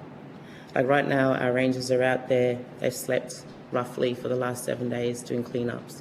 Picked up about 4 tons of rubbish. And people look at the beach and go, wow, this is a nice photograph. But no one remembers that who was there. Our country remembers that those rangers turned up, that they looked after country. And to those rangers to see, I guess, a port being built or an industry that comes and has no respect for that would be upsetting. And I'm sure it would be upsetting to a lot of other normal people as well. So, yeah, we don't know what it looks like. Yep. All we're doing within Timaru is building the capacity of our rangers to be more than rangers. Because what we see, they are paramedics, they are Aboriginal health workers, they are mechanics, they are, pilots. They are so much more than just a ranger. And all we're doing is thinking outside the box and pushing them to be more than a ranger. We've got 2 rangers who want to be Australian Border Force. That's their dream. So everything we're aiming for with them is training them to be prepared to put on that uniform and be Australia Border Force. Thank you. Mr. Hinton, did you have a comment to make in relation to that? Look, I concur with all of that. I think it was a great statement. As you've probably been briefed before by Rio Tinto, the reparation works on the current mine site will be ongoing and enduring. The end of mining in, as you said, moving goalposts, 2029, 2030, whatever that might be, does not negate the requirements for Rio Tinto to put the land back to the way they found it. And there will be ongoing works there, reparation works, which should be, under the Gove Agreement, prioritised to the Aboriginal corporations, which it has been and hasn't been in the immediate past, which we do work on in a procurement sense with Rio Tinto. But there's certainly a big mess to clean up, and I just really echo all of your comments. That it's, although the mining royalties have been a good thing for the region and the Aboriginal corporations, certainly the negative connotations and the clean-up efforts should not be ignored, because there is still a long way to go. I hope that helps. Can I just get your understanding of how long you think that reparation work is going to last for? I couldn't say. Again, engineering's not my portfolio, but I believe it will be tens of years. Okay. Yeah. So I didn't get the sense from Rio they thought it was that long. Does RAC have a future fund? We heard some. That's good.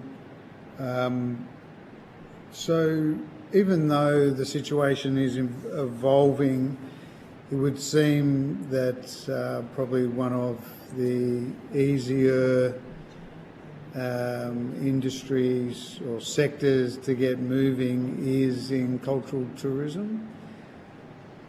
But is that too simplistic a view? Like the sea country and the land country is spectacular, amazing. Are there thoughts in the respective boards that, if we built some eco lodges at this location, they would be popular and people would fly in and stay at them, and we could, that would involve a sustainable, job for individuals, but also for communities or a homeland near where that eco lodge was, for example. Is that seen as a realistic one, and two, a desirable thing to establish to both corporations? I think for ourselves, tourism is probably going to be an opportunity here for North East Arnhem Land to share culture and I guess to allow people to see the beauty of this side of the country. But with that, what we're seeing as Timaru is there is a lot of issues with that as well. There's a lot of people that come here with no respect for country. We're constantly replacing signs, we're constantly replacing fences. Also, sacred sites. We've been talking to some of the local Aboriginal corporations so that we could have a meeting with Nhulunbuy meeting, like all the clans have to get together and talk about the future plan. Sometimes it doesn't happen. You know, like it's really hard that we are trying to put our voice there for our elders to come to some of our meetings so we can have a discussion about what's going to happen, about like the hotels or whatever they're going to build, but who's going to look after it in the future, you know? Who's going to look after it? Because all of my 36 years, I've watched it never changed. Well, I was working at Dimuro for 8 years. Over that 2 years, it changed. I've seen that young people were changing. They were realizing that definitely this thing of blocking that barrier of talking to elders, you know, we have to come together from Gumaj, from Wirichingu, from Mangalili, from all certain clans. Those certain clans that stood for this land, for the land rights. These days, we're trying to talk to them to open the door and say, come in, let's talk as one people, as Nhulunbuy. But nobody comes. And it's really hurtful because I don't want to see that in the future, another 38 years of my life. It's got to change. It's got to change for us, you know. I think what my grandfather's saying and what we've dealt with for the last 2 years is we've seen since the announcement of Rio exiting, there's been a lot of kind of movement within the region. And we've also expressed this to Rio Tinto in regards to you're going to create a power vacuum. And a corporation like Dimuro, being such a small corporation whose main goal is land and sea protection, could be swallowed up with all these other, you know, ventures. And Dimuro might be small, but we're also a massive piece of that puzzle. And we want to work with Wirichingu, Gumaj, East Arnhem Council, like every single corporation within this region, because we're the experts of land and sea management. We've been doing it for 37 years. We're the ones that, Dimuro has always been Switzerland. That's one thing old man Marinka said to me once. Dimuro is Switzerland. And Guchan, if you're going to be the CEO here, you have to be both Yiricha and Dua and represent all 13 clans, not just the one that you come from. And that was a great lesson for me. And that's what we worked on the last 2 years, is representing all Nhulunbuy and being able to have the rangers have a voice to the elders too of what they're seeing and how we can help. We're not against economic development. The board is not against that, not against traditional owners building enterprises or building business, just not at the sake of losing land and sea in the process. So Mr. Omura and Ms. Sali, there's when we had the hearing this morning from Rio, and then we had Gumaj and Mr. Hinton from Wirichingu. A big piece of what we got from Rio was that there's this committee that they've well, I don't know if they've established, but this committee's looking at the future of Nhulunbuy and what happens. But you can't just look at Nhulunbuy without looking at the whole region. So, because it's that region that's going to feed in here. Have you ever been involved? So, I was just listening to what you were saying, Mr. Mamura, that there's all these discussions, but no talking amongst Yolngu in terms of trying to put all the pieces together. So that's not happening. Where does Northern Land Council sit in this? Or is that the wrong question? I guess, are they members of the Gove Peninsula Future Reference Group? They are. Yep. But are they coming back and talking to all the Yolngu? They are like shadows. I don't see them there, here, there. Look, it's nothing. I'm being honest. That's why and like from Dimru, we always say we want people to come and give them, if they want to talk about their views, Dimru is welcome and open, you know. If what happens in their land, we will help them, or if they don't want us to manage that land, is welcome, you know. But often our elders from that certain clans don't come in. Sometimes they come, but sometimes they don't want to come. I don't know why, you know. And then when we talk to NLC, that's where things changes. I don't know, I think NLC has their processes as well, how they engage with traditional owners, and everyone has a different way of engagement. One thing, I guess, how we do it is we know that the government itself, federal government and both state governments, run under the UNDRIP. So you're expected under the United Nations Declarations of the Independence of Indigenous People to do free, prior, informed consent.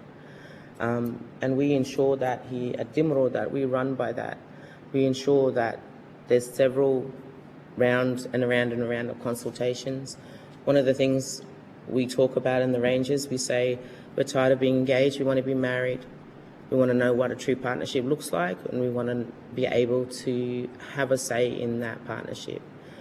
Unfortunately, I think the one you're talking about, the Leaders Forum, Dimru is not invited to that because that's not under the Gove Agreement, which is Rio Tinto, Gumatj and Ridachingu, or the owners under that. But we're hoping that at some stage that we would be invited to the table. Mari has gone out there and asked to have a Nhulunbuy meeting so we can actually have a discussion as Nhulunbuy people of what do they see the future of Gove looking like. And I think one thing we can say from Dimru is, well, we've discussed many a times, is whatever happens in the future, Dimru has to stay. That's one thing we do know, and we will work hard to ensure that happens. And the second thing, that any industry that decides to come, any proponents that decide to bring any kind of industry here, Nhulunbuy people may not have those academic qualifications, may not meet what you think is the standard to be a COO or to be a business manager or to be a facilitator. But given the right tools and given the right opportunity, you'll be surprised like how smart, articulate they are. And I think we're proud to be able to manage a corporation like Dimru, and just seeing that, you know, to create change you have to disrupt. And sometimes you have to disrupt the same systems and frameworks that are built by government, you know, and that's the only way we're going to close the gap, really, is allowing the people that the gap's supposed to be closed for to be at the seat of the table. But actually, it's not just state and federal governments that have these structures that you've had to adhere to, organisations within themselves. You know, I know plenty of ranger programs who are quite happy for their rangers just to be out on country, and then they never want them to be anything else but rangers. So you yourself have disrupted, haven't you? Yeah, good for you. But, and on that note, because that's fantastic. Thank you, Safina. I think it's and we need to bear in mind with that too when we're talking and any report that we put back for the government.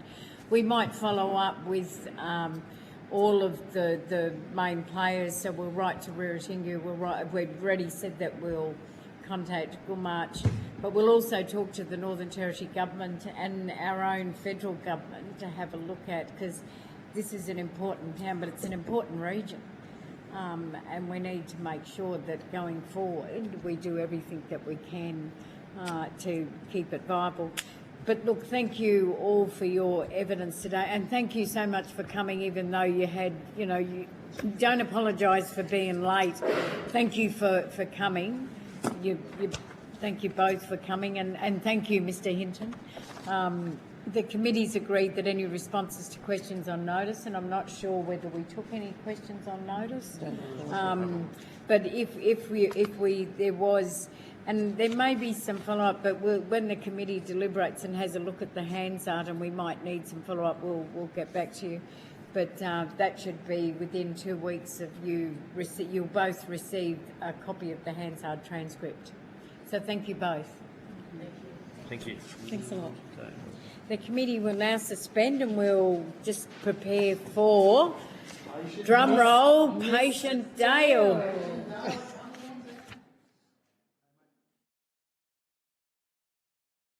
He's ready. He's been waiting all day. Yeah. His life's been ready.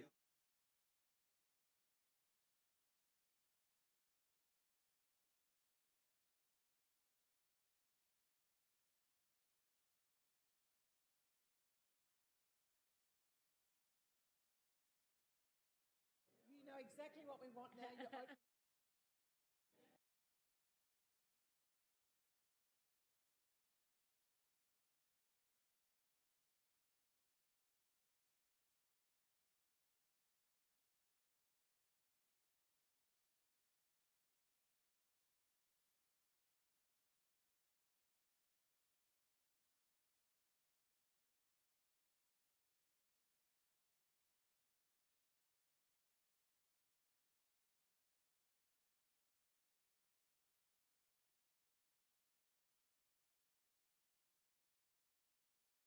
Welcome. Doddering is the word I now welcome a representative, or I welcome Mr. Dale Kean from the East Arnhem Regional Council in person. I understand that information on parliamentary privilege and the protection of witnesses giving evidence to the committee has been provided to you. For the Hansard record, will you state your full name and the capacity in which you appear today? Thank you, Marion. Yes, I'm Dale Kean, CEO of East Arnhem Regional Council. I now invite you to make a short opening statement, and at the conclusion of any remarks, I'll invite members of the committee to ask questions, but we're now waiting in anticipation, Mr. Kean. All right, thank you very much. But I'd first like to say I'm here under the authority of our council and our president, Lapalong Damarangi. I've spoken about this and asked him about whether it's appropriate to attend, and he wanted me to attend today. He's in Nhulunbuy, the community of Nhulunbuy, where he lives in Uri, East Arnhem Land. I've lived here, just in terms of a bit of a colour at the beginning, for starting 22 years ago. My children were both born here, and inherited 2 other beautiful children from my wife when I met her here. And it's an honour to work for the Yolngu people. And I was here for 10, went away for 6, and been back for 7. And it is like coming home. It's an honour to work here with the people of East Arnhem Land and for them. So I work under the direction, briefly, of our 12 elected Yolngu councillors, so Indigenous councillors, all 12 of our councillors from their culturally defined, as they defined 18 odd years ago, electoral wards. And there's also 80 plus local authority members up to, representing the 6 communities. So that goes as far west as Nhulunbuy, Ramingining, Gallawinka, Gapawiak, then here Yikala, Gunyara, and all the associated homelands. So any of our councillors and any of our local authority members inherently have a homeland, and they're connected. So, and all the local authority members. So sorry, can I just stop you there, Judge? How many? So there's 12 elected councillors across 6 communities, and what was that other category? And up to 80 local authority members. So each councillors from those electoral wards, sometimes it's 2, sometimes it's 3, like there's 3 here for the Guma Miwatch Ward. They're on the local authority, and then other members, up to a total of 14, are nominated and endorsed by council. So are they all voted on? Yeah, all Aboriginal. So the councillors and the local authority members Yeah, are all voted there's on? one French man who's married to a Yolngu lady for many years, Gunanya, and he's a good leader too. But that's it. He's only one Ballander. From everyone else, 100% Aboriginal. My bosses, us officers' bosses. So you're basically, are you the local government? Yeah. So we're local government, and we're the local. Yep, absolutely. Aboriginal control, though, which we're at pains to point out, because we do often not get recognised for that, which I find astounding. Given But if you were non-Aboriginal, could you be voted on to this regional council? Yeah, you can be, and over the years, So that's not prohibited.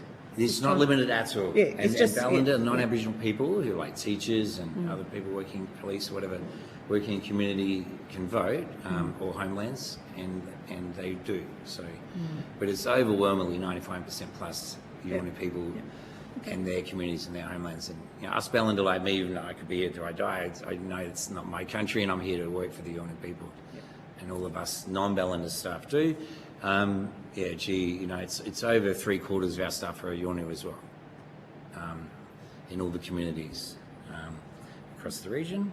And we mainly support all the communities, the homelands we linked with. We provide services too, like vet services or shed, which they struggle to do, but with us we can help Nhulunbuy homelands do great work there, and young youth and roads and so on. But we do respect the role of homeland, like Nhulunbuy Homelands Organisation. Okay, so I'm so glad that you're here and that you are like the local government authority. Can you tell me if there is a difference between the word homeland and the word community? Yes, I mean homeland and the other term outstation, they're sort of which is confusing, just to confuse it. But basically, I mean sometimes also people refer to a homeland as a community, but the big communities are big, right? There's still like 700 people, like 750 for Yirrkala, up to 2,500 plus 3,000 for Gallawinku. Whereas homelands are more, we've got 2 or 3 houses, or 4 or 5, right? And they've got like maybe, sometimes a little bigger, but they've got normally like 5 people to 50-ish. Yeah. So in what would we call a community, there's hot and cold, running water, electricity. Would you always have that level of utility in a homeland? I'm only saying that because in Western Australia, people I represent, there would be some communities that don't have hot and cold running water. Yeah, 100%. Like it's a big issue that over the years, I mean, there used to be the feds who had control of homelands and supported them, and then of course about 15 or so years ago that was shifted to the NTG. And there's struggles for homelands. It's hard. They're struggling, and we have a number of resolutions from our council, our advocacy points for homelands to get proper running water and R&M, repairs and maintenance on houses, and many other services. It's just occurred to me that, in fact, at least the homelands here in the Northern Territory, they do have representation by the East Arnhem Regional Council. They vote for. Whereas in Western Australia, if I just think about the Kimberley, what you would call a homeland, I'm not sure anybody would take responsibility for that community. Yeah. So the Broome Shire says it's not our responsibility. So it's like rubbish removal, the power goes out. So I'm just thinking that that's totally the benefit for the people here. You've actually got a council representing them. And this happened, back in 2008. I actually had a role in that, but working with all the leaders. But we went from the individual community councils, which were like little islands, if you can imagine, whether on land or island, and we were all homeland separate to these regional councils. And we called the super shires, but we find that a bit ridiculous because we only had 10,000 people. And that's 2 streets in Melbourne, but in terms of the number. But now we get the benefit of absolutely. Unlike WA and as far as I understand, Far North Queensland and South Australia, there's still little pockets. So not everyone's represented. Not everyone has a voice and ability to get services delivered as well. Sorry, Dale, just a question so I can visualise it. Where's the border between you and West Arnhem Shire? Yeah, so basically, and this was a very interesting meeting to be out at Yirrkala there all years ago, where the leaders marked that out culturally to the west of Nhulunbuy and Ramangini, and they're not, and before Maningareta, as Marion would know very well. So I don't know exactly where the border. It's very much a crooked line. It's a Based on goiter. cultural clan It's lines. It's a goiter. Yeah. The river. That's effectively. Between Maningrida and Yeah, Ramo. Maningrida is definitely West Arnhem, Yeah. further that And way. Raminginnings definitely East definitely. Arnhem. Yeah. But there's always connections too. Yeah. Culturally, So, and there's connections through to and into Aqua, and then beyond, of course, across the NT. But overwhelmingly, the Yolngu people are united, culturally. Don't forget united. Bickerton. Yeah, and Bickerton, of course. Yeah, that's right, Bickerton. We have been de-amalgamated about a year ago, so we don't have responsibility for Grid Island anymore. So it's all the Yolngu people now, and they've got a separate council down there. Grid Archipelago Regional Council for, Nhulunbuy? for Nhulunbuy roper golf since back in the day when councils were created. We talked to them about do they want to come this way, that way, and they chose to go that way. But overall, I just wanted to say in terms of today, I've got some key points I wanted to go through, but I see this significant opportunity, and we've talked this through with council over many years for a broader collaboration and planning and action to secure the future of Nhulunbuy as a regional centre, regional service centre for business, which is the focus I know of this standing committee, but also services. And as a number of people said today, the top of the list, I think, we hear from committee members is the hospital. Right? It's a big hospital here in region, and people don't have to fly all the way up, be flying or fly over to Darwin. Everything from having babies through to everything in between, it's really important, and that's the future of town here. And I want to go through a few points here about opportunities. I think that we all hear from different stakeholders and so on. If we could collaborate more, if we had better planning and action, we could secure this town. That's where council's coming from. Back in October 21, we were asked as council were asked by Chief Minister and Cabinet of NTG, would you be open to and would you want to run Nhulunbuy? Not that it's our choice, it's actually an NT government decision. They could do that overnight, but they nonetheless asked, and they said yes. And there's a more detailed resolution, but there was always for the interest of supporting the region. So absolutely, there's more and more Yolngu people here, which is great, and there's Yirrkala and Gunnarra and all the other communities and homelands. Supporting from the hospital to Woolies is really important, through to East Arnhem Regional Council, through to businesses here, through to Deal, as you saw today, with Damien Jakura, the homeland organisations, Land Employee Hundreds, etc. We need this centre as a centre to support all the people, up to 10,000 people. It's about 8.5, I think, with our group now. But Group Islander people still come here, so for example, with the hospital.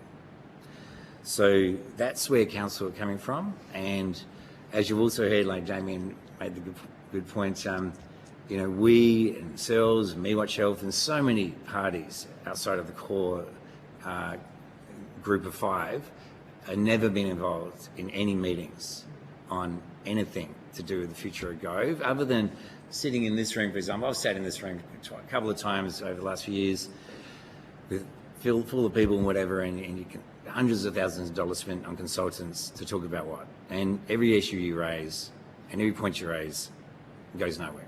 So we need action. Everyone needs action, as you can hear from the Yolngu leaders. It's their land. When it comes back finally to the people after the mine, there needs to be action on a range of points to make that real. And so the first point there, I suppose, is just to be specific, is about there needs to be expansion of the Go Futures Forum. And as everyone knows, you can hear from the leaders today, it's not about Gove in its own right, so there needs to be expansion of the membership.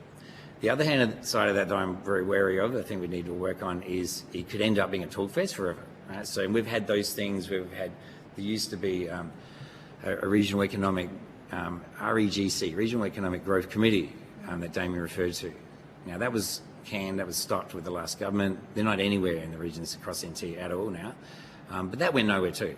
Because people talk about everything from agriculture outside of GAPA, which is ridiculous, quite frankly, to make anything and then get it to market, everything in between, and massive new mines and all this stuff. So as I've picked up from yourselves today, with your experience, you can see we don't want we need things to be practical. And so we need to meet together, involve more parties, but I'm also feeling that, and listening to what people were saying over the years, is there needs to be direction. So there's a new position in the anti-government, some kind of ministerial role and with an executive role. Assistant Minister. Yeah, on Go Futures. Well, they haven't called our council, they haven't talked to us, and as far as I know, they haven't talked to anyone or met anyone. So, and it's been around a few months, so, and it is literally, like Klaus Helm knows more than all of us here, you know, what his clear advice for the mine is it's the first quarter of 29, this is going to be finished, the mine. So that's the clock ticking. We're under 3 years now, after all these years and years of talking and contributing to consultancies and all this sort of stuff. So some of the key issues, I just wanted to list out are power storage. So they've got the solar farms, 2 of them. One here, you'll see, you know, near the Go warehouse, and one further out. I'm not quite sure if it's further out of town. They haven't worked out how to plug them in, right? So they haven't worked out how, that's just used for overflow to the mine. So literally, I've had discussions just in the last couple of months with different parties, and they've clarified the technology hasn't even been created yet to be able to store that much for a town this size. So in Darwin, Catherine, Alice, they've got 3 power plants all not plugged in, right? Because they can use for surge. They're used for surge, which you tick the box for the environment, looks good, but you can't store it overnight. The machinery blows up, it's too hot. So power storage. This town's going to have no power unless that's invented. What I've been told is that the mine, because that's in their responsibility, are going to look at that technology just before they shut the mine. So let's cross our fingers on that one. Actually, you just raised a good point. I wanted to know previously from Rio, when people get a power bill, who do they get it from? I know, right? So what happens out in the homelands? It goes, for Nhulunbuy, it goes through the corporation who has that unusual role, basically, in the arm of the mine, right? They just run this down at the behest of the mine, no election, Well, they whatever. didn't want to come. And that's what they do. They do a lot of more than we would do or any council would do here. So it comes from them. They pass. The billers. We get the bills from them. However, I've been talking to one of our tenancy managers the last few days. It's just come up as an issue, but Power and Board have some role in this town too. It's weird, but overall, the power is generated by the mine. That power generation is beyond what would be legal today, and that hence why it's been created there, environmentally. So that will have to be turned off, is all the advice I've been given, and then you need to go solar, but haven't worked out how to store it. So and the power. So some of the energy comes from solar, but where's the rest of the energy come from? It comes from very environmentally unsound diesel being cranked through out of the mine. Oh, okay. Yeah. So can I just... but the solar farm will be handed to someone. Yeah. But with a battery, it could service the township, I would have thought. It couldn't service the township because you can't store it, so it'll be all dark at night. No, but with battery... Yeah, if you had big enough batteries. But the advice I've got is, listen, I've talked to the mine manager of closure, they've said the technology doesn't exist to do that yet. But you would have thought that the town will draw less power once Rio goes. Oh, yeah, it will. It'll be about half the size at most, Yeah, have you got any idea of the megawatt? That's beyond me, the technical side of that. Yeah. But talking to the Rio senior managers, what have you, they've said, because you can't use what's out of the mine, it's environmentally unsound, it wouldn't be legal, so that's why you've got to move something else.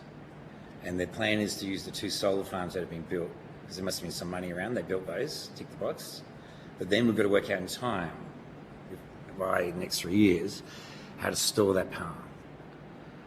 I don't understand how they So can't then, have otherwise access it's not going to be enough everywhere power, else. right? So, There are batteries that can do that job. okay, well if there is, then that's Yeah, good. something for us All to... So if Australia has It might not be one. a battery that will suit the whole of the energy needs, but it might go close. Yeah, I mean, It might hopefully need a that little gets bit of worked diesel out. backup. So I don't want to get stuck on one point, but totally, I mean, if that's happened or things have moved on, that'd be fantastic.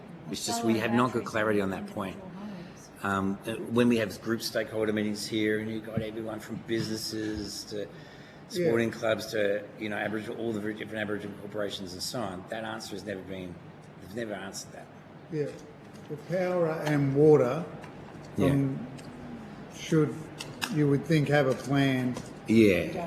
for that. Yeah, meanwhile, power's just gone up he's about to go up 1 July by 207% across the territory for local governments. So that's another issue we've all just inherited. We only found out And a the couple of weeks ago. justification's probably the this is increased across the price territory. of diesel. The increased price of diesel. That's not been, I know, it'd be interesting. Batteries sound like a great solution for this. They would be, and if that works, that'd be very good. Thanks. Another one though is because that's just 1 out of 7. Is it? Keep quiet. No, it's good. Like, I appreciate all your knowledge. The amount and state of housing, right? So the housing's about 55-ish years old. So we got this irony, you heard about housing today. So at the moment there's about 80 to 100 house waiting lists to get houses. So there's actually too many of us with the remaining mining people and council and organisations and businesses, right? But when the mine shuts, they're going to have heaps of houses available. But the concern that we've got is that if that doesn't go by rights, that should go to territory housing, to the extent it's community housing, right? And there is some community housing in this town already, including is territory housing like state government housing? State government housing, sorry. Okay, right. Sorry. So state government community housing, where people pay rent, but not a massive amount, and get housing. So the concern that we have for the people is this: even if you hand that over in a state that's all renovated and up to a pretty good state, it's just the cost of running that is massive, and that's dealt with territory housing across the rest of the NT, almost all of it. So what about that? So people are talking about, it'd be great, we'll get the housing, but you should see Birrajimmy out there. That was a little area on the way to the mine. It was about 20 odd houses. Some different groups begged and begged for that housing, got it, and it's just destroyed over the last few years because it's just not taken care of. It's not had the money put into it, and it's almost flattened over the last 10 odd years. So I have heard the term that Nhulunbuy could be Birrajimmy on steroids, right? So the whole town, it costs a lot of money, and we are a little concerned because the NT government, the latest figures I've got from them is their $14 billion deficit and going up by 360 or so every day. So that costs money to do that, but that is a territory housing thing, just like you're saying in New South Wales or Queensland. It'd be a state government. So yeah, that's the concern. And they're knocking down about 60 houses at the moment. There's a few have already gone down, and there's been talk about rebuilds on those. We're a lot of us are pretty sceptical about that. They look like they put asbestos, is it? Yeah, they're the ones with asbestos. They put a lot of effort and money into putting lawns on them, right? They make lawns, and so they just stay there looking nice, vacant blocks. Probably the concern is forever. So workers, so there's no partners, right? So basically half the people in this town, not half, but getting close, are partners of miners, right? So we house a few people ourselves. We have 5 houses, for example, East Arnhem Regional Council. And then we have about 18 through Deal, that developing East Arnhem Land. But a lot of the staff across wherever you're in, and the key example I like to think of is the hospital. You know, there is housing for doctors and the pharmacists, right, and the allied health staff. But for the cooks, the cleaners, the orderlies, etc., 0 houses. They're all partners of miners, right? So is NTG going to fund housing for all of those workers because they're essential, or not? And the advice that we've got from the NTG about 6 months ago, they were going to put in 80 odd houses. They're putting in no houses, right? 0. They're actually, now there's some leases of Richingu a little bit, but we know they're pulling out people already. They've already pulled people out to Darwin. So that's a concern, right? Because without those workers, that they work in all these organisations here, and then it's going to get uneconomic to have to house everyone, every single position, and no answers on that. The state of the infrastructure, everything from like the town hall, town halls, it's classic. It's like living in the 50s, right? It's used for everything, of course. It's awesome, but gee, what state is it in? What needs to be fixed up and maintaining it? There's an Olympic-sized swimming pool over here. There's 3 ovals. Yeah, so, and there's a lot of more infrastructure here than there is in Port Remington and Gallawinka that we try our best to give the best services to. So the state of infrastructure of this town is very high. Yeah. Can I just ask a quick question? Is the bulk of that infrastructure at the moment the responsibility of the Nhulunbuy Corporation?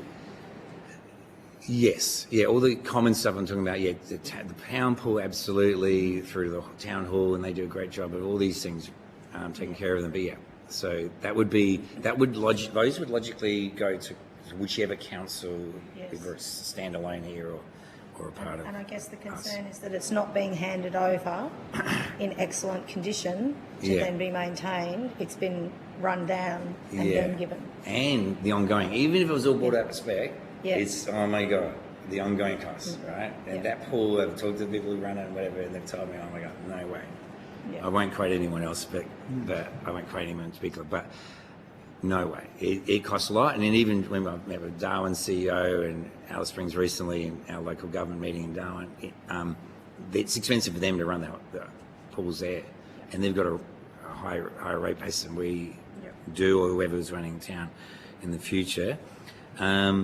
So viable jobs in industry, and that's big. So yeah, so you could hear, and we've covered that a little bit, and you've seen that a lot. There's a lot of talk about industry, but you know, for example, Klaus is, you know, I'm sure he said this in so many public forums. I'm happy to pass it on. Like he's been the CEO of Gumatch forever, and he knows so much. And as he said, like, cultural tourism is so worthwhile and valuable and great, and keep this area natural and connect with the deep culture here. But there's only so many jobs, right? So it's really limited, for example. So leases, there's another one. So that was talked about today. So that's been going around for years, bumping around about what sort of leases. But so it's just really tricky, and we totally appreciate, and council appreciates that the TOs, traditional owners, need to be respected. They need to make proper decisions about this. The Northern Land Council has its key role in it all, 100%, and they want all clans and all voices heard in that about moving forward. But there's agreement, and Ruri Chinga, the key there for Nhulunbuy, as you know, that they want long-term leases. We're sort of talking like 99-year lease, similar to, I understand, Canberra is. Secure, or at least 40 plus 40, but they're talking about 99 years, which would be best. But that, at this point, under 3 years to go, no surety about when that is going to happen. So a number of businesses have already moved out of town, right? So they've moved out of industrial, there's different trades, businesses and what have you, boom, gone. Go Toyota sold, boom, Bridge Road Toyota bought them, and cynically you could see, gee, well, they'll make money out of them for the next 3 years and then finish and just go back to Bridge Road. So there's a concern there. We're not worried ourselves because we're local government. We're not here to make money.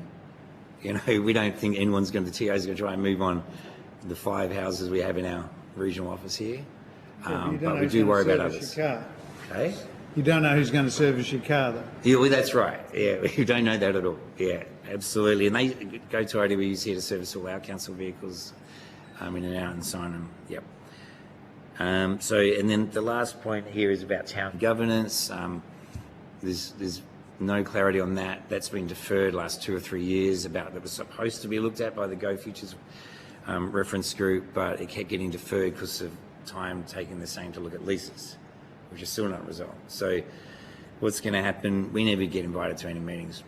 We're busy doing other stuff, so I'm sort of philosophical, and so is council about it. But we do have as one of our key 10 advocacy points, that formal points of council that we'll keep trying to engage, and that's partly why I'm here on behalf of council, to try and engage and raise these issues. But it's a bit tricky if you don't get invited to any meetings.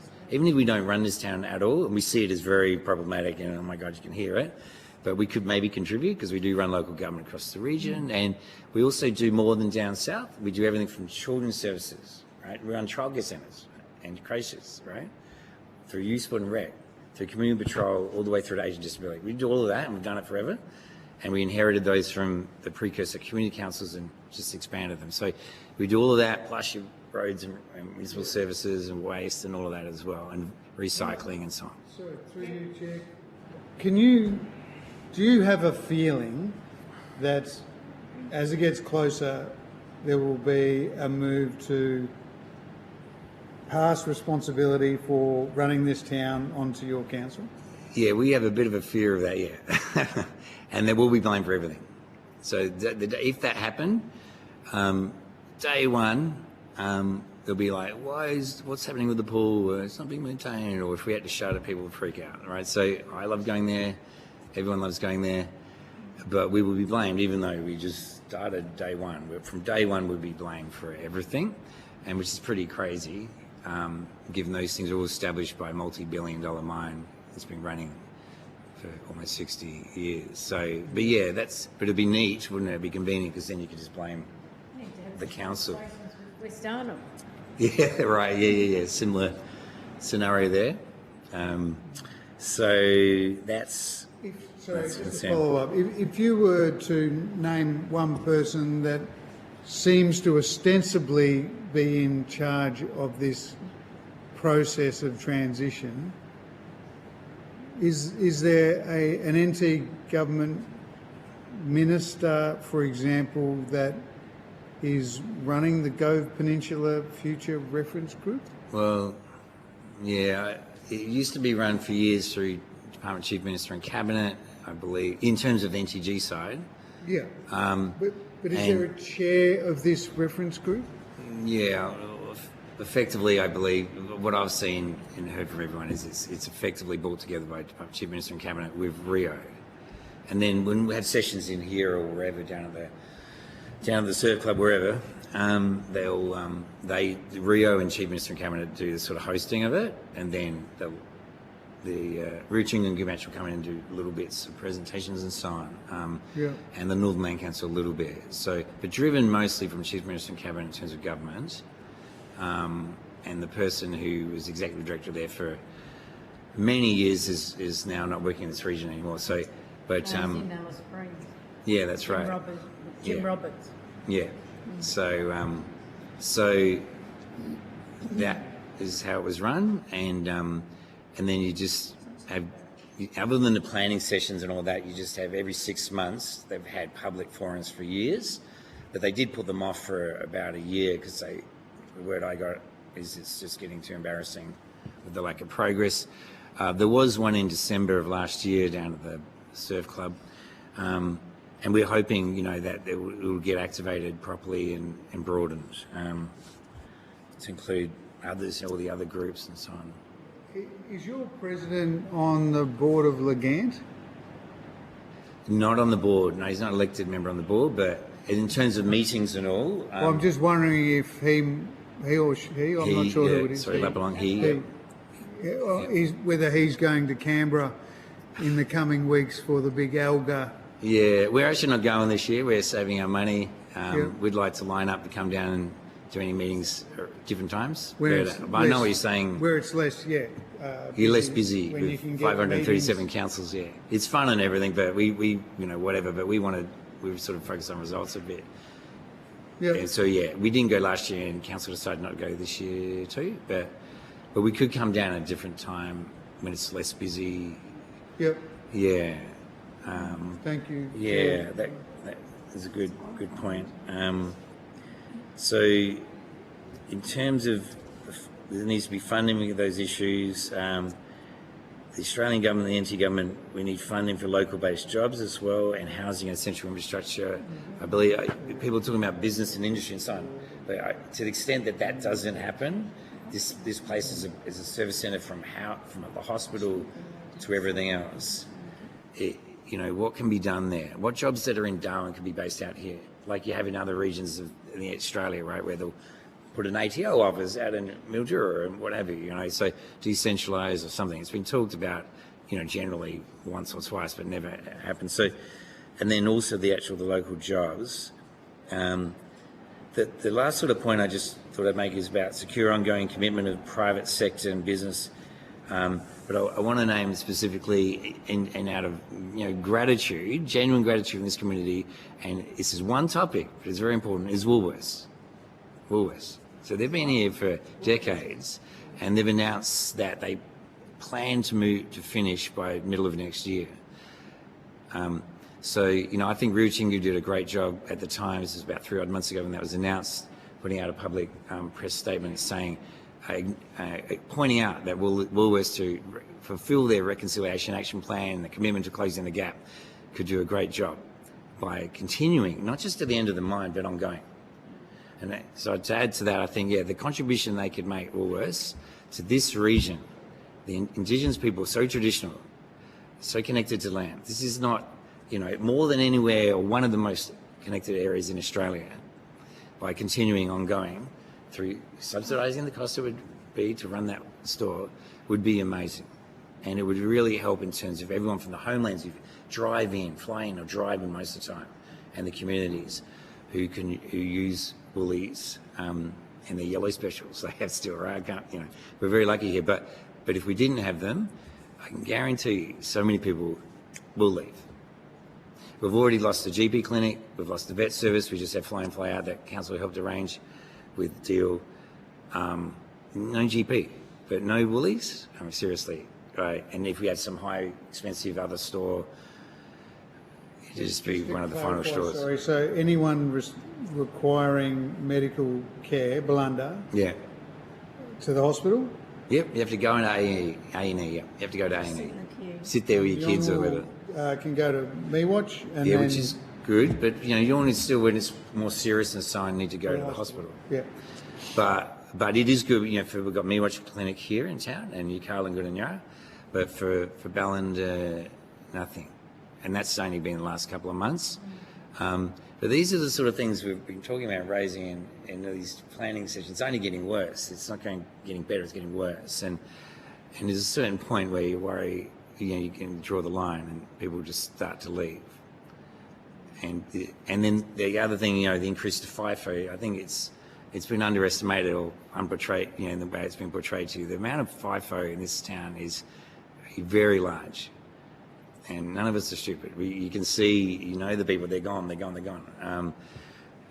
even run the futsal team anymore this year for a couple of the key ages because there's not enough kids here. The schools get really small and so on.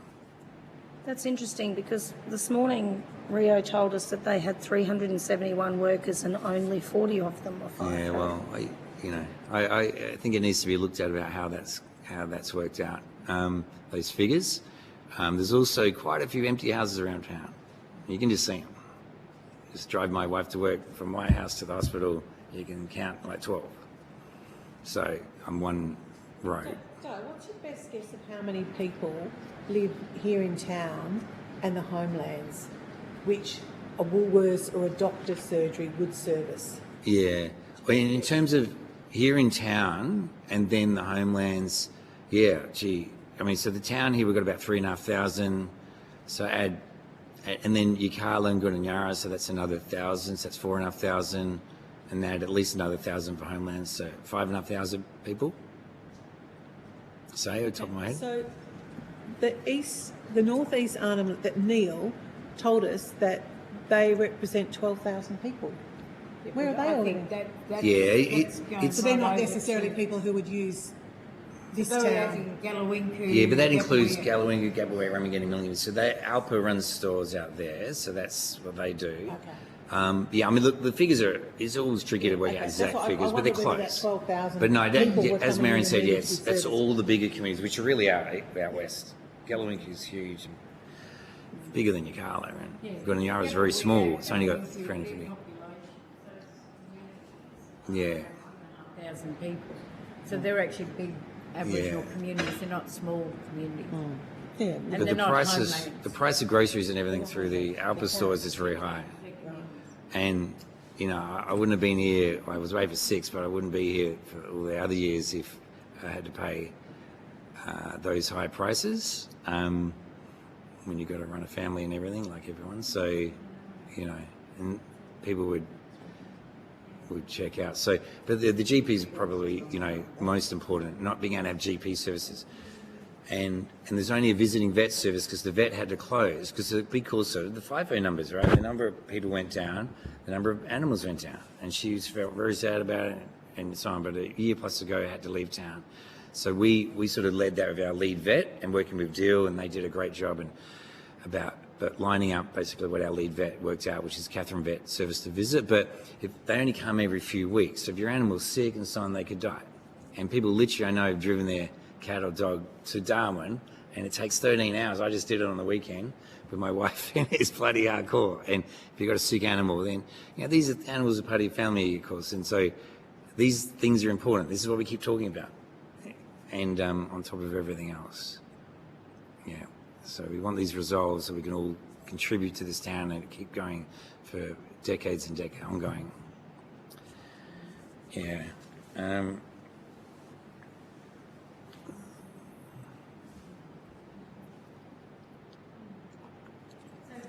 Here, Dale, if just say Woolworths withdraw, well, they're saying they've got an exit plan and they're going to withdraw. Yeah. So tell us, I mean, in terms of the cost impact, and you as a resident in this town, how do you think that would impact in terms of, I mean, Nhulunbuy also rely on that shop. Totally, it's the same. So the cost impact, on Nhulunbuy would be way higher than, someone like him. I'm lucky enough to have this position, right? So, like if you're on a lower salary or Centrelink, it's just mind blowing, right? The cost on community, for like one sort of average size Mozzie spray is $20.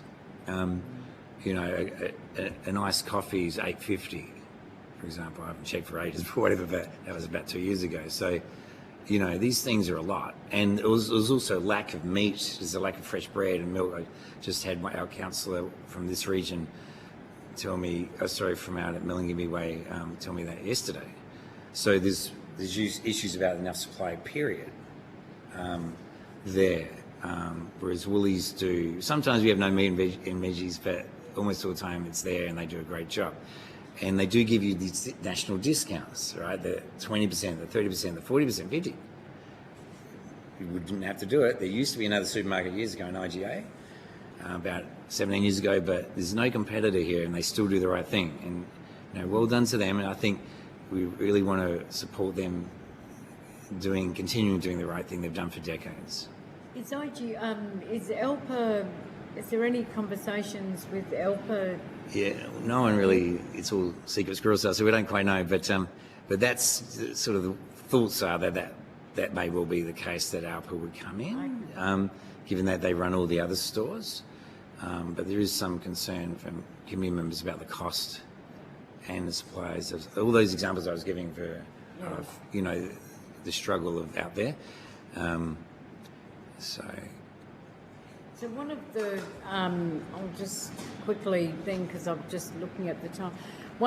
Just quickly, if you could, Dale, part of our terms of reference is looking at jobs and, upskilling. And so when we look at the workforce right across your footprint, what does that mean for your council? There's a range of jobs in community. The more training and everything we can have, the more Yorna can do the higher level jobs and then do the jobs that that Ballina do, non-Aboriginal people do. So, and we've got great examples of that, becoming supervisors and managers and so on, and across different organisations. But I think we've got to be realistic. Like the Governor General, we hosted him, or the previous Governor General, David Hurley, a few years ago, about 3 years ago, and he did make the point that one of our local authority members said, there used to be jobs everywhere and everyone was employed, and he was smart enough to say that can't be right. And it's true, it's not right. There's only so many jobs in any community anywhere in Australia, and you can't, and if it's a small little community of even Gallawinku of only 2,500, that's still very small. So there's only so many jobs. There's more jobs for Yorna as we can train and they take on all the jobs, or as many jobs as possible. But I think we're getting into another area, but it's just people, as he just quote him, he said, well, maybe you need to send your kids away for education and jobs, and then they can always come back and forth, which does happen in many other parts of the world, rather than just staying out in a community, because there's more opportunities. And a lot of our Yorna leaders, Mr. Nhulunbuy and many others, were educated in Brisbane and in Cairns and so on, and they got stronger in the Western world, and they came back and did amazing things. And Damien's a good example. Yeah, amazing example. And his father, ATSIC chairman, brilliant. So that mixing and going out into the Ballindor and coming back stronger. Same with jobs. Maybe that's another way of looking at it as well. Yeah, you did right. All right. Well, thank you for being so patient. It was good to hear all the other organisations. Yeah, no, thank you for giving your and waiting and talking to us, Dale. Thank you very much. Very clear and straightforward evidence too. Appreciate it. Yeah. No problem at all. Thanks for the opportunity. So if as the committee deliberates and we talk a bit more, if we've got other questions, we may write to you to seek further information. But I do thank you for hanging around and waiting to talk to us. So that concludes today's hearing, and I thank all the witnesses who appeared and to Hansard and Broadcasting for their assistance. The committee's agreed that responses to any questions on notice should be provided within 2 weeks of witnesses receiving a copy of the Hansard transcript, and the committee stands adjourned.